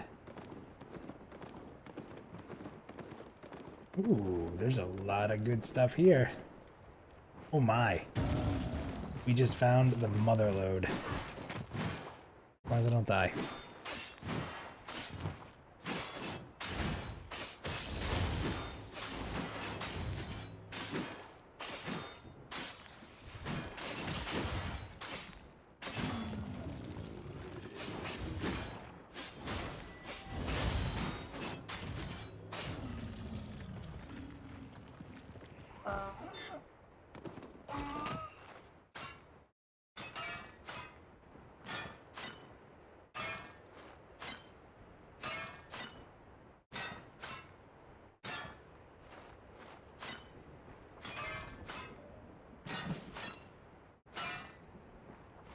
So just got an achievement. Harmless person. Reach the first positive reputation level. Alright.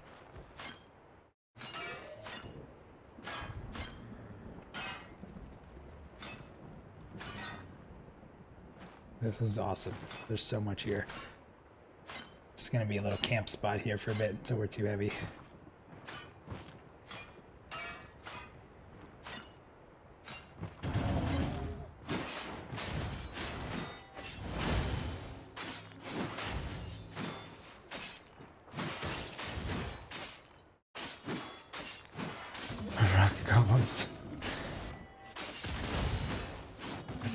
They're mineable.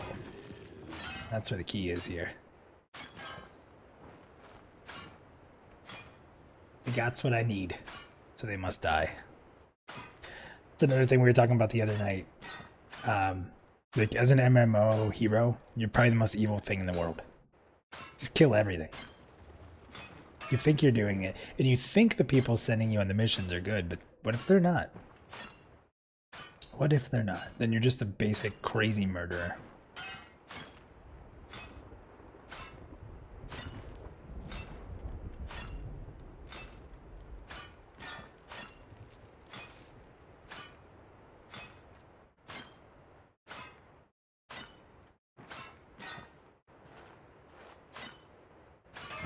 That's a good question from Turin. Not familiar with exactly how many you can borrow on your team.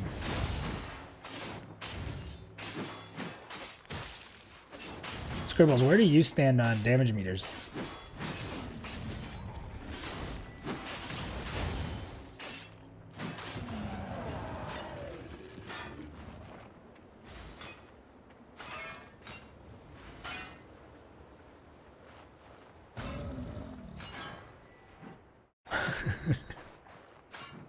Cerulean knows. We're all murdering crazies. Someone's like, oh, they took my crops. Go kill all of them. And we're like, okay. They're giving us a couple gold? Okay. No problem.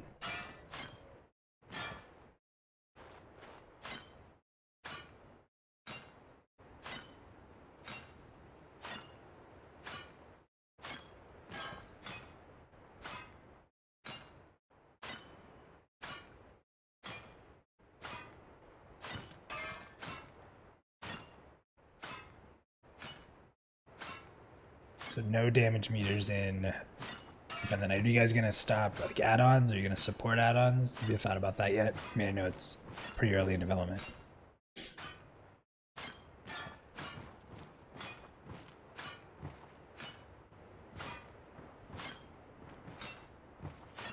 We're getting heavy. This iron stuff's heavy.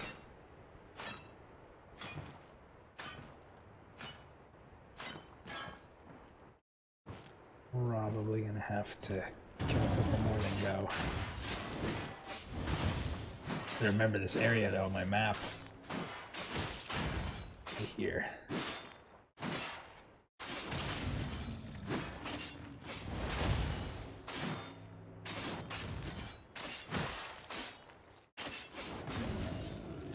Yeah, that's the thing. I think if you take damage meters out of the game, you're taking them away from the masses.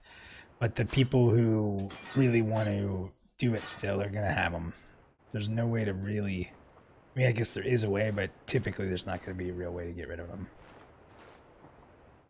That's ultimately... We got to get back to town. So the system that I'm, like, down in the chat, and you guys can't see because it's underneath me, but it says, you sense an evil presence in this region. I wonder what the heck that means.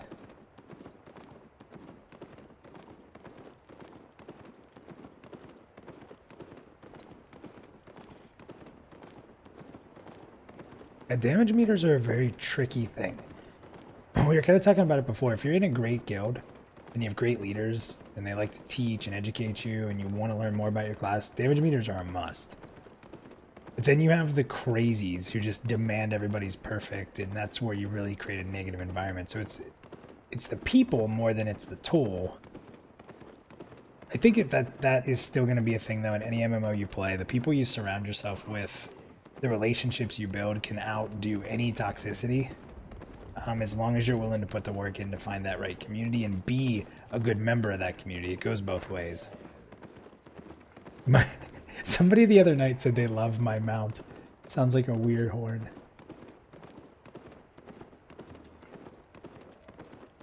I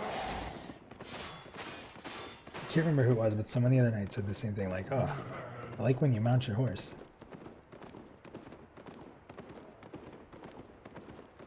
So is there any way, like, can the dev lock down a game to where you can even stop parsers? I mean, essentially, you could create something to pull that data, right? Because there has to be client-side data. You can't really get rid of that. It's the entire game's in the cloud, which would be... I just don't think we're ready for that.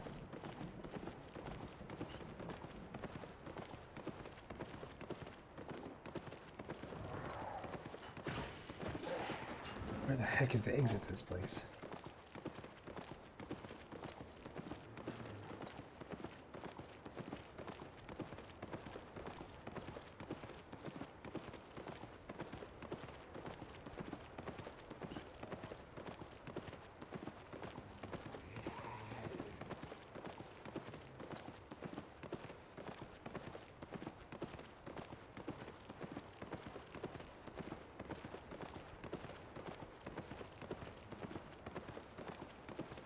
Yeah, right. So that's a great point, Taryn. So Taryn says the problem with WoW and DPS meters was people started to refer to you as a gear level in DPS. The content demanded that, though. So that was the problem. Yeah, you know, gear score wasn't... When item level was created, there weren't in-game measurements for it. So, like, you didn't have this gear score to get into this dungeon. So it was a smaller crowd that was using that information to make decisions and tell people what they needed and stuff. But when WoW embraced it, it became norm, I guess. Like you said, people became their item level and their gear score more than their individual, and that definitely hurt. What's up, Oren? Sorry, I missed you up there. Oren, playing a little bit of Albion Online, really enjoying this game. But topic at the top, DPS meters in Pantheon. That was brought up today on Twitter by Kilson. It's created quite a stir. Basgrim had a lot to say about it. A lot of people responded to Basgrim. So we're kind of leaving an open discussion around that. We've talked a little bit about Defend the Night, which is Scribble's game coming up. If you haven't heard of that, give that a check out. But then we start talking about damage meters and that. So that's the main topic tonight. Damage meters, what it does to a community.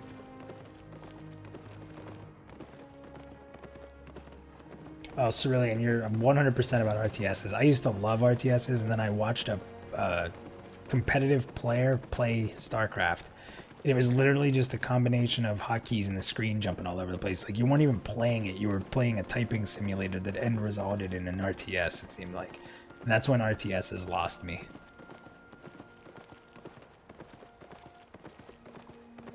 God, I used to play Command & Conquer and Total Annihilation like crazy.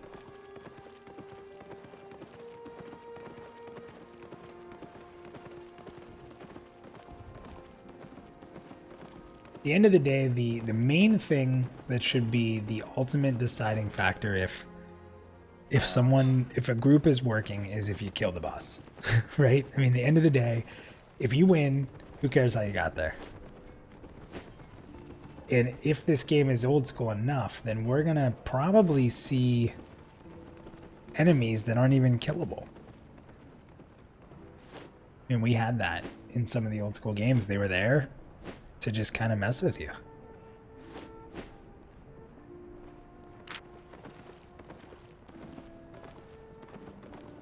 So let's try something different here. I'm gonna repair. Oh, no, don't want rough. I'm gonna repair here.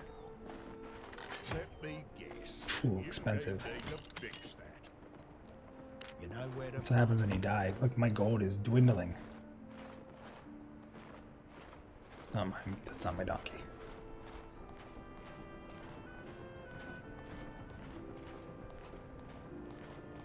Also, yeah, or an original WoW definitely did. You remember the original? Because I've always tanked in WoW. That was my favorite thing to do. I had multiple tanks every expansion, geared to max raid in case I wanted to play one more than the other. So the thing with that is like if you remember in early days of WoW, anyone will, if you raided or did any difficulty content, was for like a warrior, for example, wait for Sunder armor, wait for 3 stacks of Sunder before you even attack. So like early on, it was really tough, and you had to make sure you were on the right mob too, because as Sterling just said, you know, the aggro for AoE was bad. So you would sunder up a mob and stop fighting it, and they could go fight that and kind of let loose on it. But if another mob came in, you had to now switch that target, make sure it got sundered up, then kind of rotate back and forth. And that was really fun. To me, I enjoyed that style of play a lot. But I think that WoW saw it as too tedious, which is frustrating. I'm going to do this. I've never done this before. This is a single player journeyman expedition. Expeditions are suited for a single adventure. Best of luck. We get 1,000 for daily. Guys, this is how I get my items. I don't know what's going to happen though. Okay, we're in this dungeon. Ah, welcome, Minus. Beyond this gate, you will find the heretics. Sweet. We are in a solo dungeon, and it looks like I am super overpowered for it. Oh, you gotta love that.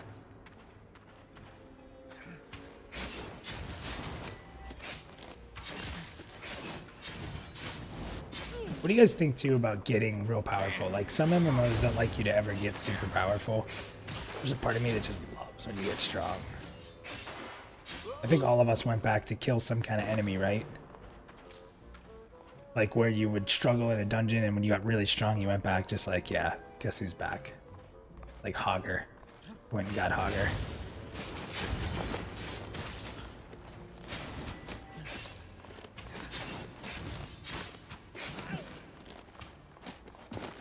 Alright. Oh, idiot. See me run right back into that? My problem too is I use my interrupts as DPS. And that's not good, because I could just interrupt that if I had him up. I'd say my favorite, I know it's not the common thing people say, but my favorite expansion was Legion. And then probably the Wrath of the Lich King, and then Burning Crusade.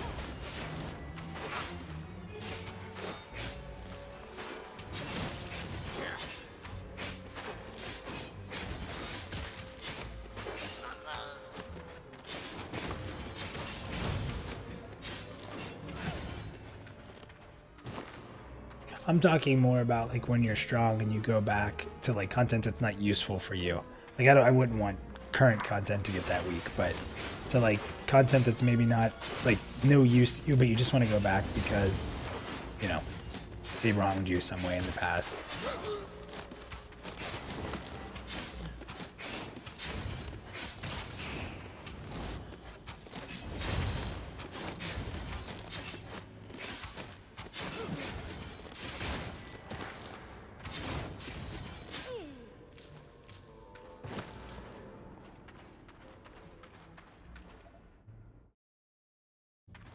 Yeah, Legion was real easy to keep aggro. Real easy. Checkpoint. I'd say, what, Burning Crusade was probably the last time it was really hard to keep aggro. Maybe slightly in Lich King for AoE stuff. Yeah, Alan, you got it, yeah. Going and smacking a Fel Reaver. Yeah, come on, guys. You didn't, when you were in BC, you didn't have a Fel Reaver sneak up on you and wreck your life? Go back and say, just go back and crush him. That's a good one. I have some funny screenshots of that. Fel Reaver stuff.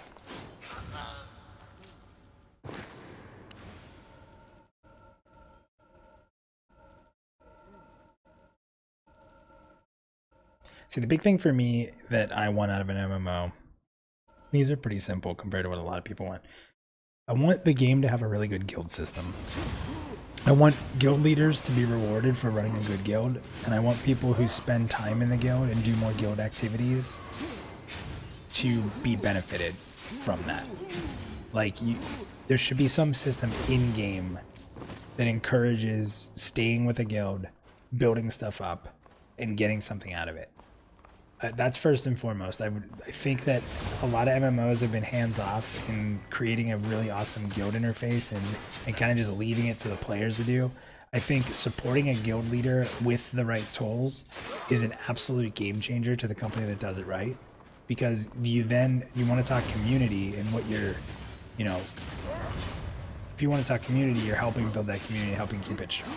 Because in so many games, you know, it doesn't matter. Like, you can join a guild and it can be good and you can have one fight or one issue, or you die on a boss and then all of a sudden they leave because there's no consequence to leaving.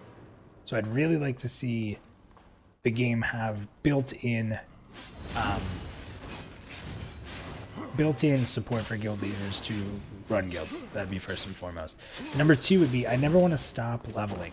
And that doesn't mean that I have to become this insane, crazy, strong character, but don't stop me from gaining experience. Whether it's an AA system or it just does something. Like, make experience always something you're doing. So when you're killing enemies or you're farming or you're helping, you're still gaining experience. Because you shouldn't cap on experience.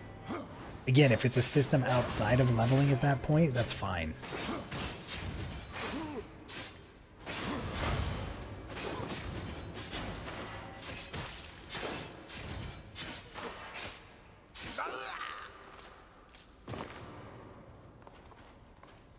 We got a boss fight up here. Didn't regen. See if I can actually stay out of crap.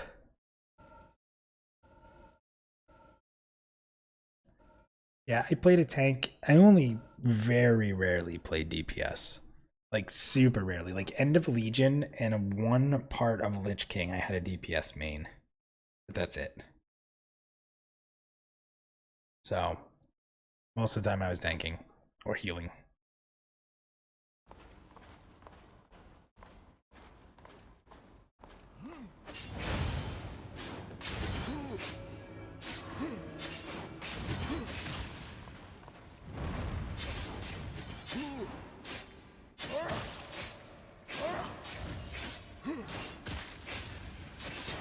Yeah, and it doesn't have to be crazy, right? Just some sort of advancement.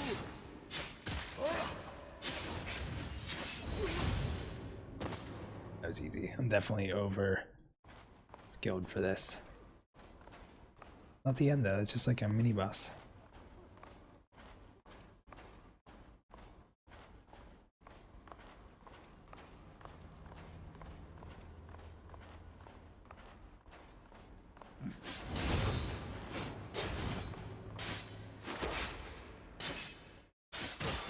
What's really cool about the tank class in this game is that you have a lot of interrupts in CC. When I was playing a caster, it was miserable. Did not enjoy the caster side of it. A lot of kiting and running.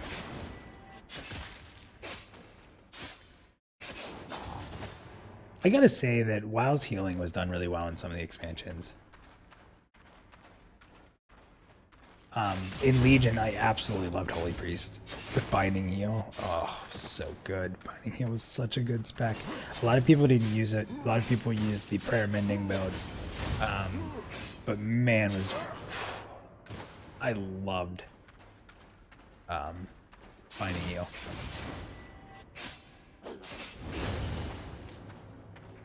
And I was always a priest fan. I played druid for a tiny bit. I didn't get into the hot style.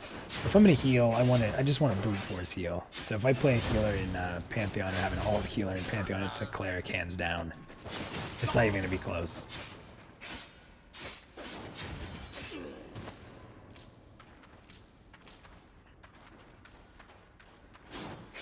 Probably a dwarf cleric or human. If I do an alt.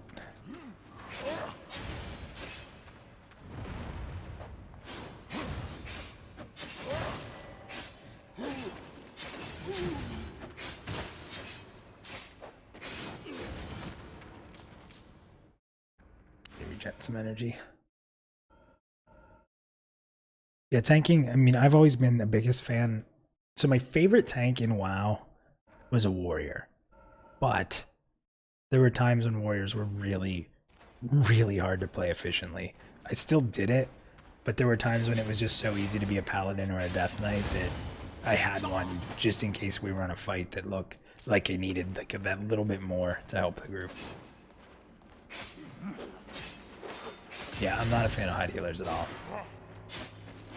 Like druid and Pantheon, I'll never play. Now I will tell you that Shaman looks cool as a support class. I don't like it as much as a healer. Like definitely more fan of Cleric. But as a support, I think we can see some really cool support classes in Pantheon, or some support Shaman in Pantheon as like that sixth person if you don't have an enchanter. Because the buff and debuff stuff that they can do is pretty wicked.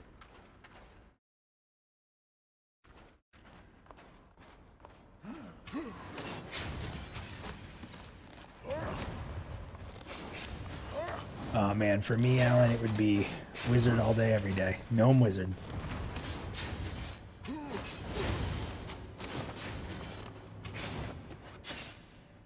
Unless you want to start a boat business, then I'd go summoner. Just have like a rafting business. Someone else was doing that, they told me. This is pretty cool. It's not hard again because I'm, like I said, I'm past it as far as like the level of difficulty, I think. But this is kind of cool that you can just do these single like daily dungeons. Now, you know, I'm not a high DPS, so it takes me a little longer to kill stuff, but I'm not gonna die usually if I'm smart. Earlier I was not smart. Just had to keep my cooldowns. Go ahead and heal up. Oh, crap, I used my defensive there by accident.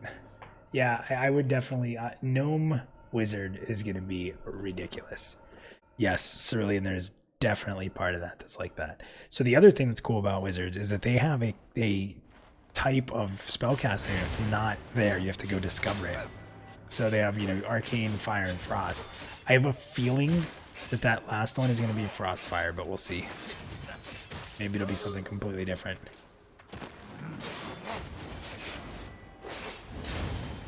But yeah, having to weave the 3 different types to do different things, like gain mana and spend mana, gain mana type thing is really neat. Arcane Mage in WoW played like that towards the end of Legion. You know, where you had to manage your spend versus your build phase. Alright. So this looks like this is the end boss of this small little instance here. Which is going to net us 2,000 silver.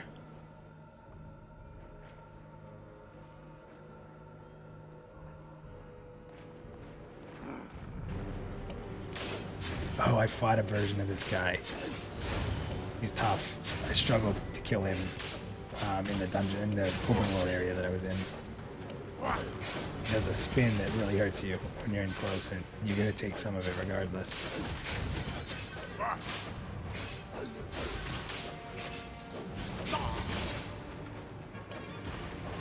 Unless this guy's not gonna do it.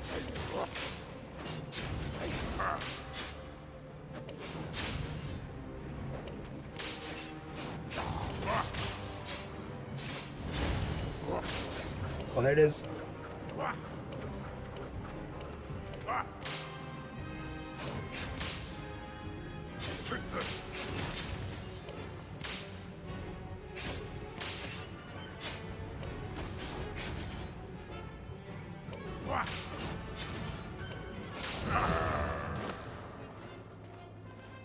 Sweet. So I got a learning point for a sword. I can actually level my swords up again, apparently. That's kind of crazy. The Overseer is dead. Here's your reward.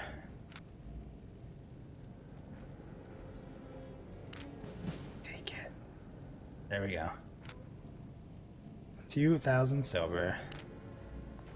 That's the most silver I've had in that quick. That was pretty good. Stick them with the pointy end.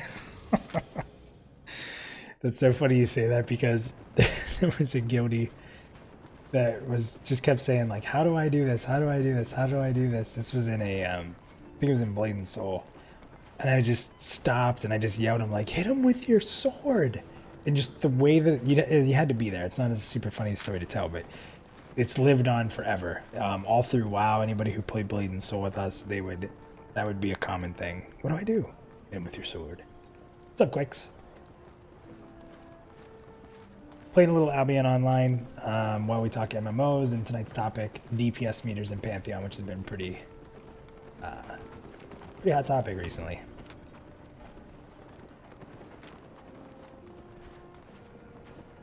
Seen a YouTube video, I can't think of who it was, they said they like the idea of a chrono mage that heals by reversing time on wounds. I gotta say I don't hate the idea. That's not a horrible idea. My favorite damage healing, because I was never a fan of Discipline Priest, ever, just did not like them, was Rift. They had the Chloromancer. Anybody who played Rift knows what a Chloromancer is, because it was just really cool, really well done. Super enjoyed that. Alright, so apparently I just leveled up something else with swords.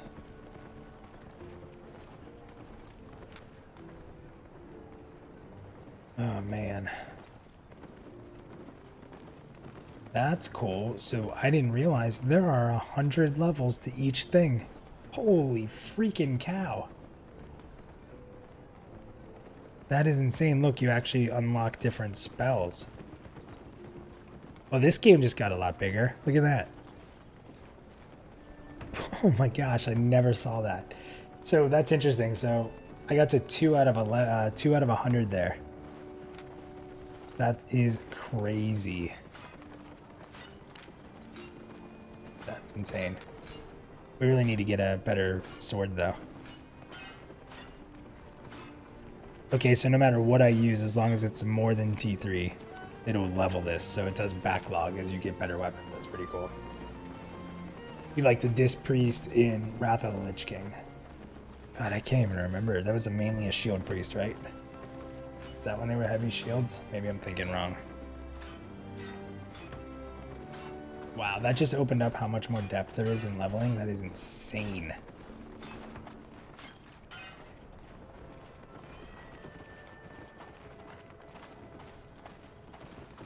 Man, I really wish I could get one of those swords level 4. I have lots to trade. Let's check to see if there's tier 4 here yet.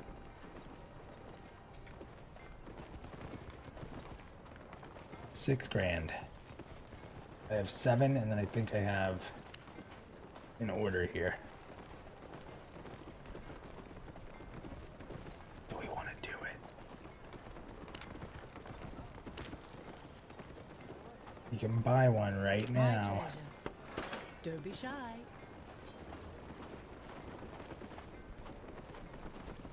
For 7K. 700 power. I don't know. Let's do it.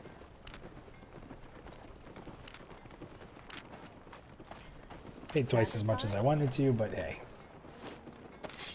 We got a 6 sword now. Alright, we are going to go with cleave again, because that's awesome. So this is something we're going to be able to get eventually. Increase your move speed by 20% and damage reduced by 4 seconds instead of an interrupt. Rough. I don't think I could take that over an interrupt. Alright, we got a stronger sword. Yeah, buddy. Damage spells healed a little. 2, yeah, okay. Power words, yeah, penance. Okay, yeah, that's actually, that is partial to one of the that I remembered. Yeah, I do know that Discipline Priests were badass in PvP. That I remember. Didn't PvP much, but I do remember that being a thing.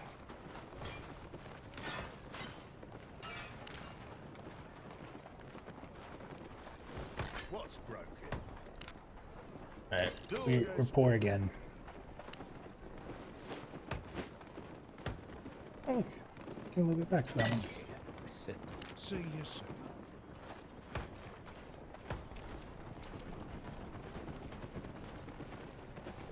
Yeah, there you go. That's true, because it's not tethered to elemental constraints. I don't know. Still kind of leaves the door open, though. Time does sound right, though. Now that you've said time. Oh, Quicks, what are you putting in your rig? We were just talking about rigs and stuff a little bit earlier.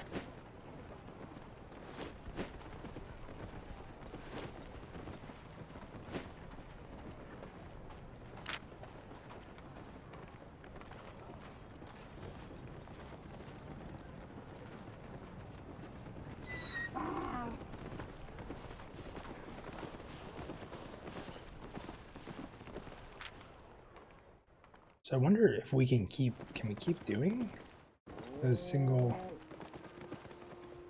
and they don't like when you like leave a place and go back. Yeah, those are good guesses. Temporal, gravity, time. If it's going to be away from the elemental constraints and they're sticking to the way, like if that wording is on purpose like that, those would make sense. So I guess I could just keep doing this. Get 1,000 gold. Destiny Void unlocked, you need Reaver. So I guess these just get stronger as your gear gets better. What we... what's my gear level? 3? I need a cloak. Still rocking a level 2 cloak. Ryzen 39, nice. Vega 64, 1 terabyte SSD, 24 gigs of RAM. Nice, man. I'm at 16 gigs of RAM, 2 terabyte SSD. My processor and motherboard are old. I'm running 4770K. But I just picked up the 2080 Ti, so I'm very, very happy with that. I'm thinking of going i9. Before you were here, a lot of people were telling me I need to not pass on AMD and I need to go with AMD for my processor, so maybe I'll go back to the drawing board and check it out a little bit more. We'll see.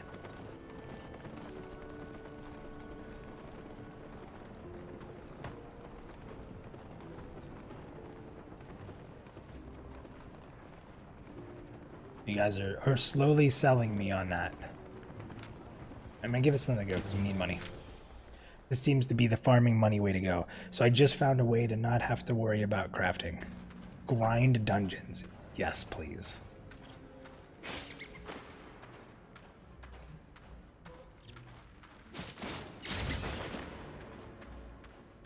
See how good this new sword does. Pretty significant.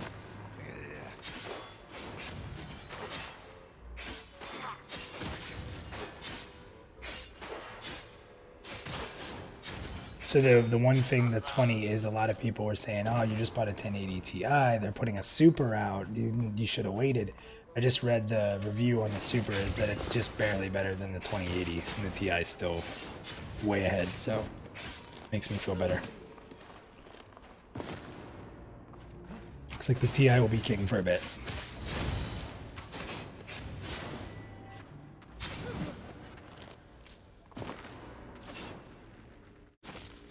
Yeah, I'll have to check it out. What is, if you don't mind me asking, what is that new Ryzen processor run?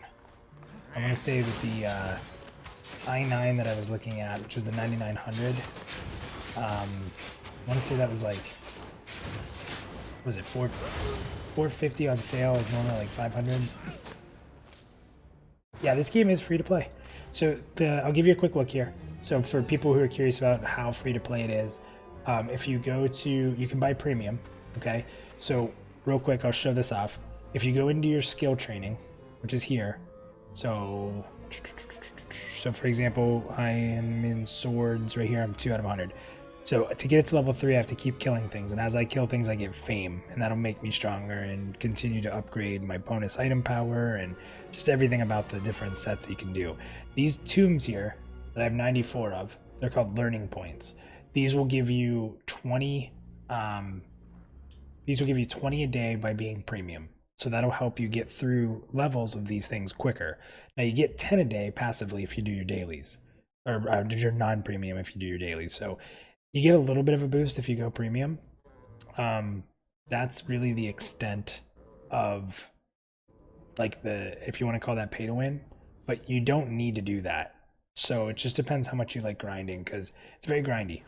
I like grinding. I can do, like right now I just found this instance dungeon thing to get some silver so I can try to get some of my gear upgraded. That's awesome. But yeah, free to play, download it on Steam, plays physically like Diablo, but feels like an MMO a lot more than Diablo, obviously. And there are just tons. There's no level. Your level is your gear and your proficiency with that gear. And there's no classes. You put the gear you want on, and that's how you define your class. It's really chill. Like, this is not a stressful game, unless you just are frustrated with grinding. But it's not, like, I can play it for hours and the time just kind of flies by because it's chill enough that I can, especially when I'm streaming it, I can talk about stuff, keep active with chat, stay pretty good. Now, here's the thing. As you go up in levels, look at my gear here. These are like, this is a tier 4 sword, tier 3. So that's, you're climbing in tiers, essentially. So when you get to a high enough tier, you eventually have to go into red and yellow areas on the map, and they are PvP. So we'll see how I feel about this game then, because you guys know I don't like PvP.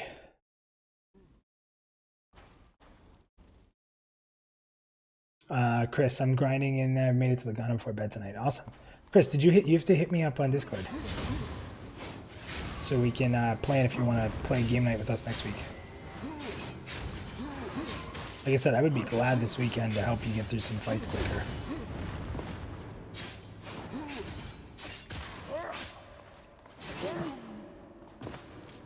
I love Monster Hunter. This is a new love for me. We'll see if it lasts. Monster Hunter is my favorite current game. You know the game though that's going to take over some stream time for me, and probably a lot, is Borderlands. Is it forced? So I'm gonna hate it. Yes and no. I hear there are areas you can go to that just have really hard PvE too, but I think that if I want to progress certain skill types, yes, I will have to PvP. Whew. Yeah, we'll see. Chris, I'm willing to give it a chance because I like the game a lot, so we will see if I can stomach it.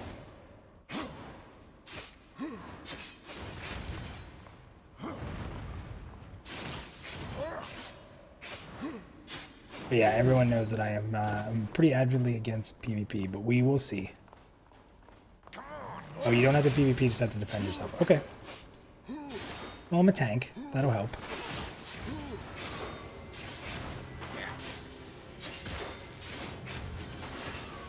I cannot wait for Borderlands, and I will definitely play that quite a bit.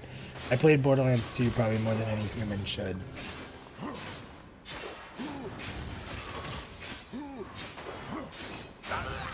I was just an NPC. Did you see that? So there's a healer in the back healing, and I'm literally sitting there on the quote-unquote tank as the healer's healing. Like, I just pulled being a complete NPC right there.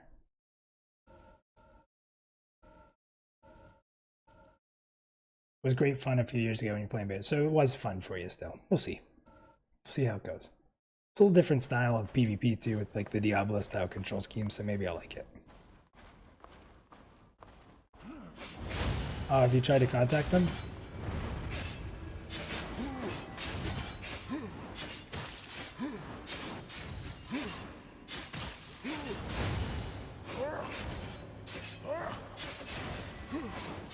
Chris, email me.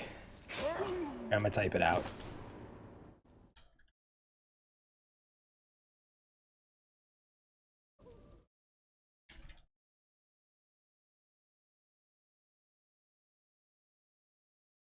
And anybody who wants to email me for any reason ever, if you have a question or something, you can. Honestly, I'm easier to find in Discord or Twitter, but Alan, thank you for sticking around, buddy. Have a good night, and we'll see you soon.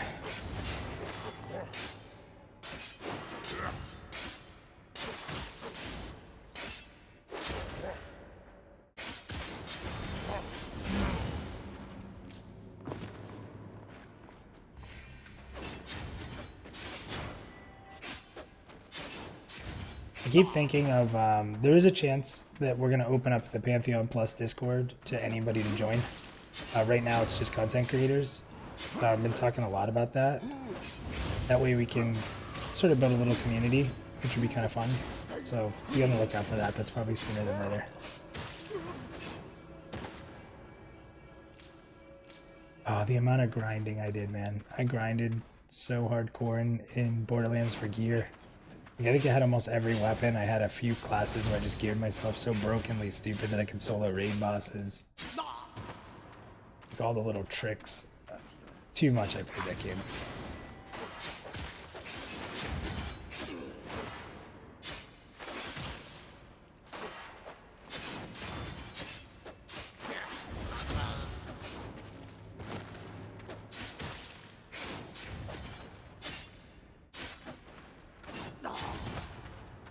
I'd imagine they will turn because I feel like that's like the Diablo style of progression, right?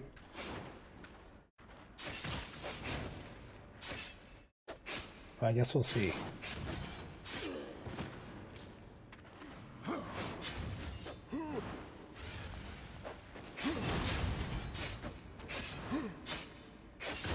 Yeah, it did get really hard, like until you got really good gear.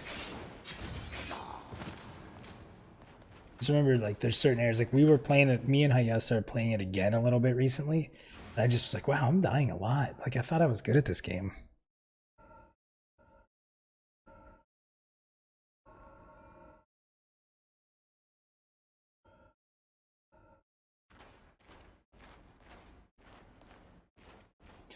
Tell you the one thing though about that game, man, the writers were spot on. It was so much fun.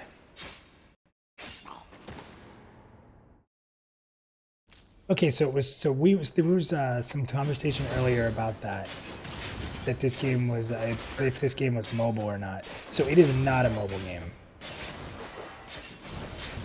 Because somebody asked that earlier if they thought this was mobile.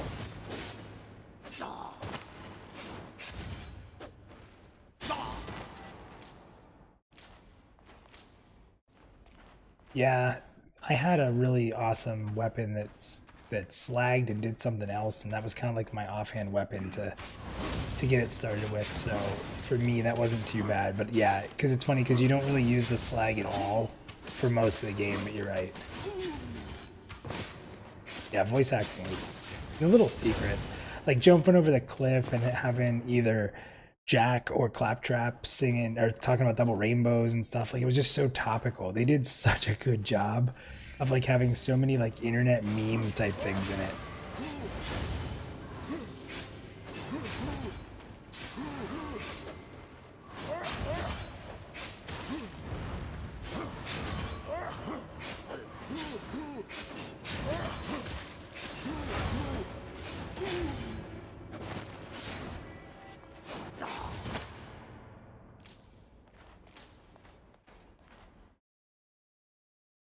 Oh, there were supposed to be other races too, huh?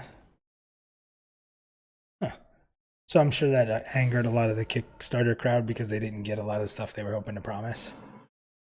It's actually interesting that you say that, Chris, because I think that sometimes that's where people want more from Pantheon, but like they got to be careful because if they promise something they can't end up delivering, then man, that's just so bad in this day and age. Look at what happened to Bless.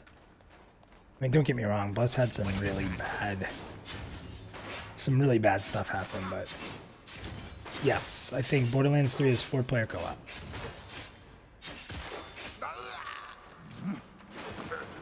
And I believe it's also single couch co-op for the console players.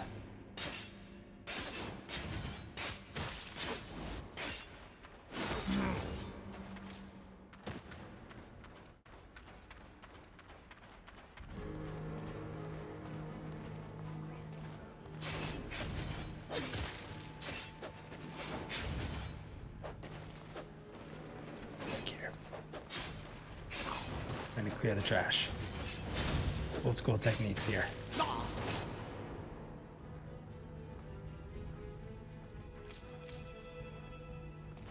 Yeah, it would have been cool if they could have done that.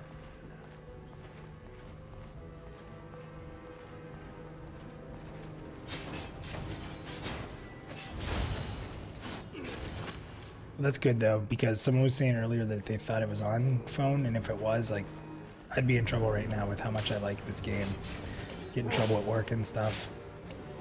Yeah, a conference call playing Albion Online.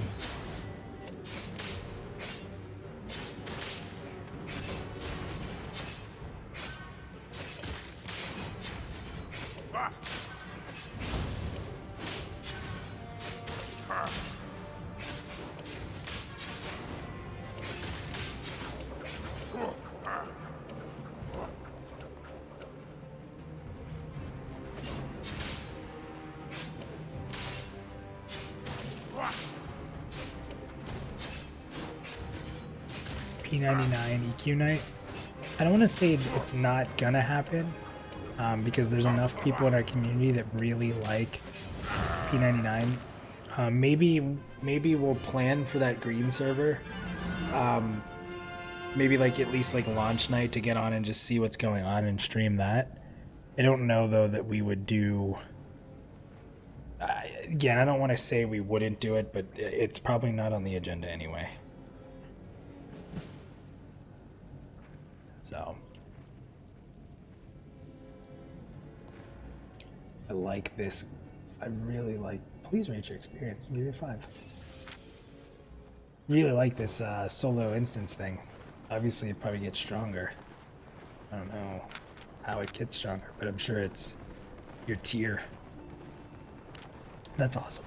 So that got me a lot of silver. We spent almost all our money on the weapon, and I'm back up to 6. So just found my grinding.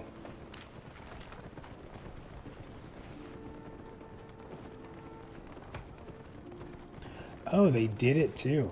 So they had it unsubbed. Sorry, I haven't tried P99. I gotta be honest with you, I'm not a huge emulator server fan because of the different stuff that comes up with it. But in all fairness, I believe that P99, if I'm not mistaken, has been a pretty solid team. So yeah, definitely not impossible. Right now we're going to be doing some Monster Hunter World the next few weeks, and then after that we might, so I'm trying to get a group to maybe play this game so we can do a little bit of group content. We might do some Albion, but I might just do Albion on the side and leave community game night open. And honestly, there's a lot of people who want to do Cards Against Humanity again because that was a freaking blast, and you can have, I think, up to like 12 or 10 people in the room. So last time we left it open so people who were in the chat could join and play. So that's something we could definitely do again, which would be a blast. So we want to open up. We want to try to include as many people as we can. Monster Hunter, unfortunately, is only 4-player. So that's going to be a little smaller group playing that. But we'll see.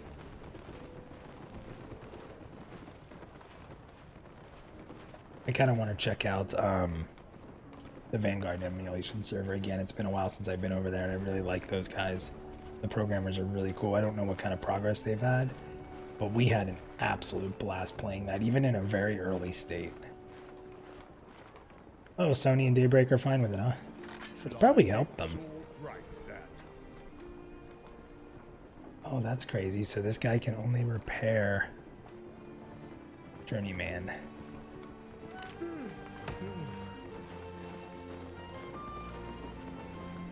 There's a lot to this game. Thank you, John Smedley. Oh, Smedley. There's people who love Smedley, and there's people who very much so dislike Smedley. But it is nice. I think that if a game company has a lot to offer in their current product, Cards Against Humanity is dangerous with the new crazy YouTube rules. Yeah, ours didn't get banned or pulled down or in trouble. That's a good point. Probably do have to be pretty careful with that, huh? That is a good point. Maybe that's a Twitch night. That's a really good point. All right, guys. So I have been playing this for about 2.5 hours. That was a lot of fun. Actually, you know, most of the time, what I enjoy most about this is chatting with you guys. So really cool that everybody stuck around for so long. Really cool having you guys here. You know, Tauren, Sterling, Chris, you guys have always come by and checked out what's going on. I really appreciate that. Hopefully, I don't think Scribbles is still here, but check out Defend the Night if you guys haven't seen it. I own no interest in that game from a standpoint of being part of it. I've never covered any of the content, but Scribbles is a really good dude. So, you know, if you want to see a small indie project that's being developed in the MMO space, check out Defend the Night. It's pretty cool. So good night, Chris. Good night, Tauren. Good night, Cerulean. Good night, everybody else who's hung out and checked it out. These types of streams, it's just me playing other games. I will try to give as much advance notice as possible. Maybe I'll get on a schedule with Albion. But these are probably just going to be pop-ups. You know, Tuesday nights are a normal one, and Thursday you usually see a Pantheon video from us. And I think we're actually going to do a little bit of a controversial video where I talk about damage meters for this upcoming, well, not yet. Maybe you just see that pop up because we're still doing the classes and we'll get all the classes out in order. So maybe just a bonus video where we talk about damage meters. I think it's a good topic, so I'll give my opinion on it. So good night, everybody. Thank you again. You're all amazing. You guys make this so much fun. Thank you.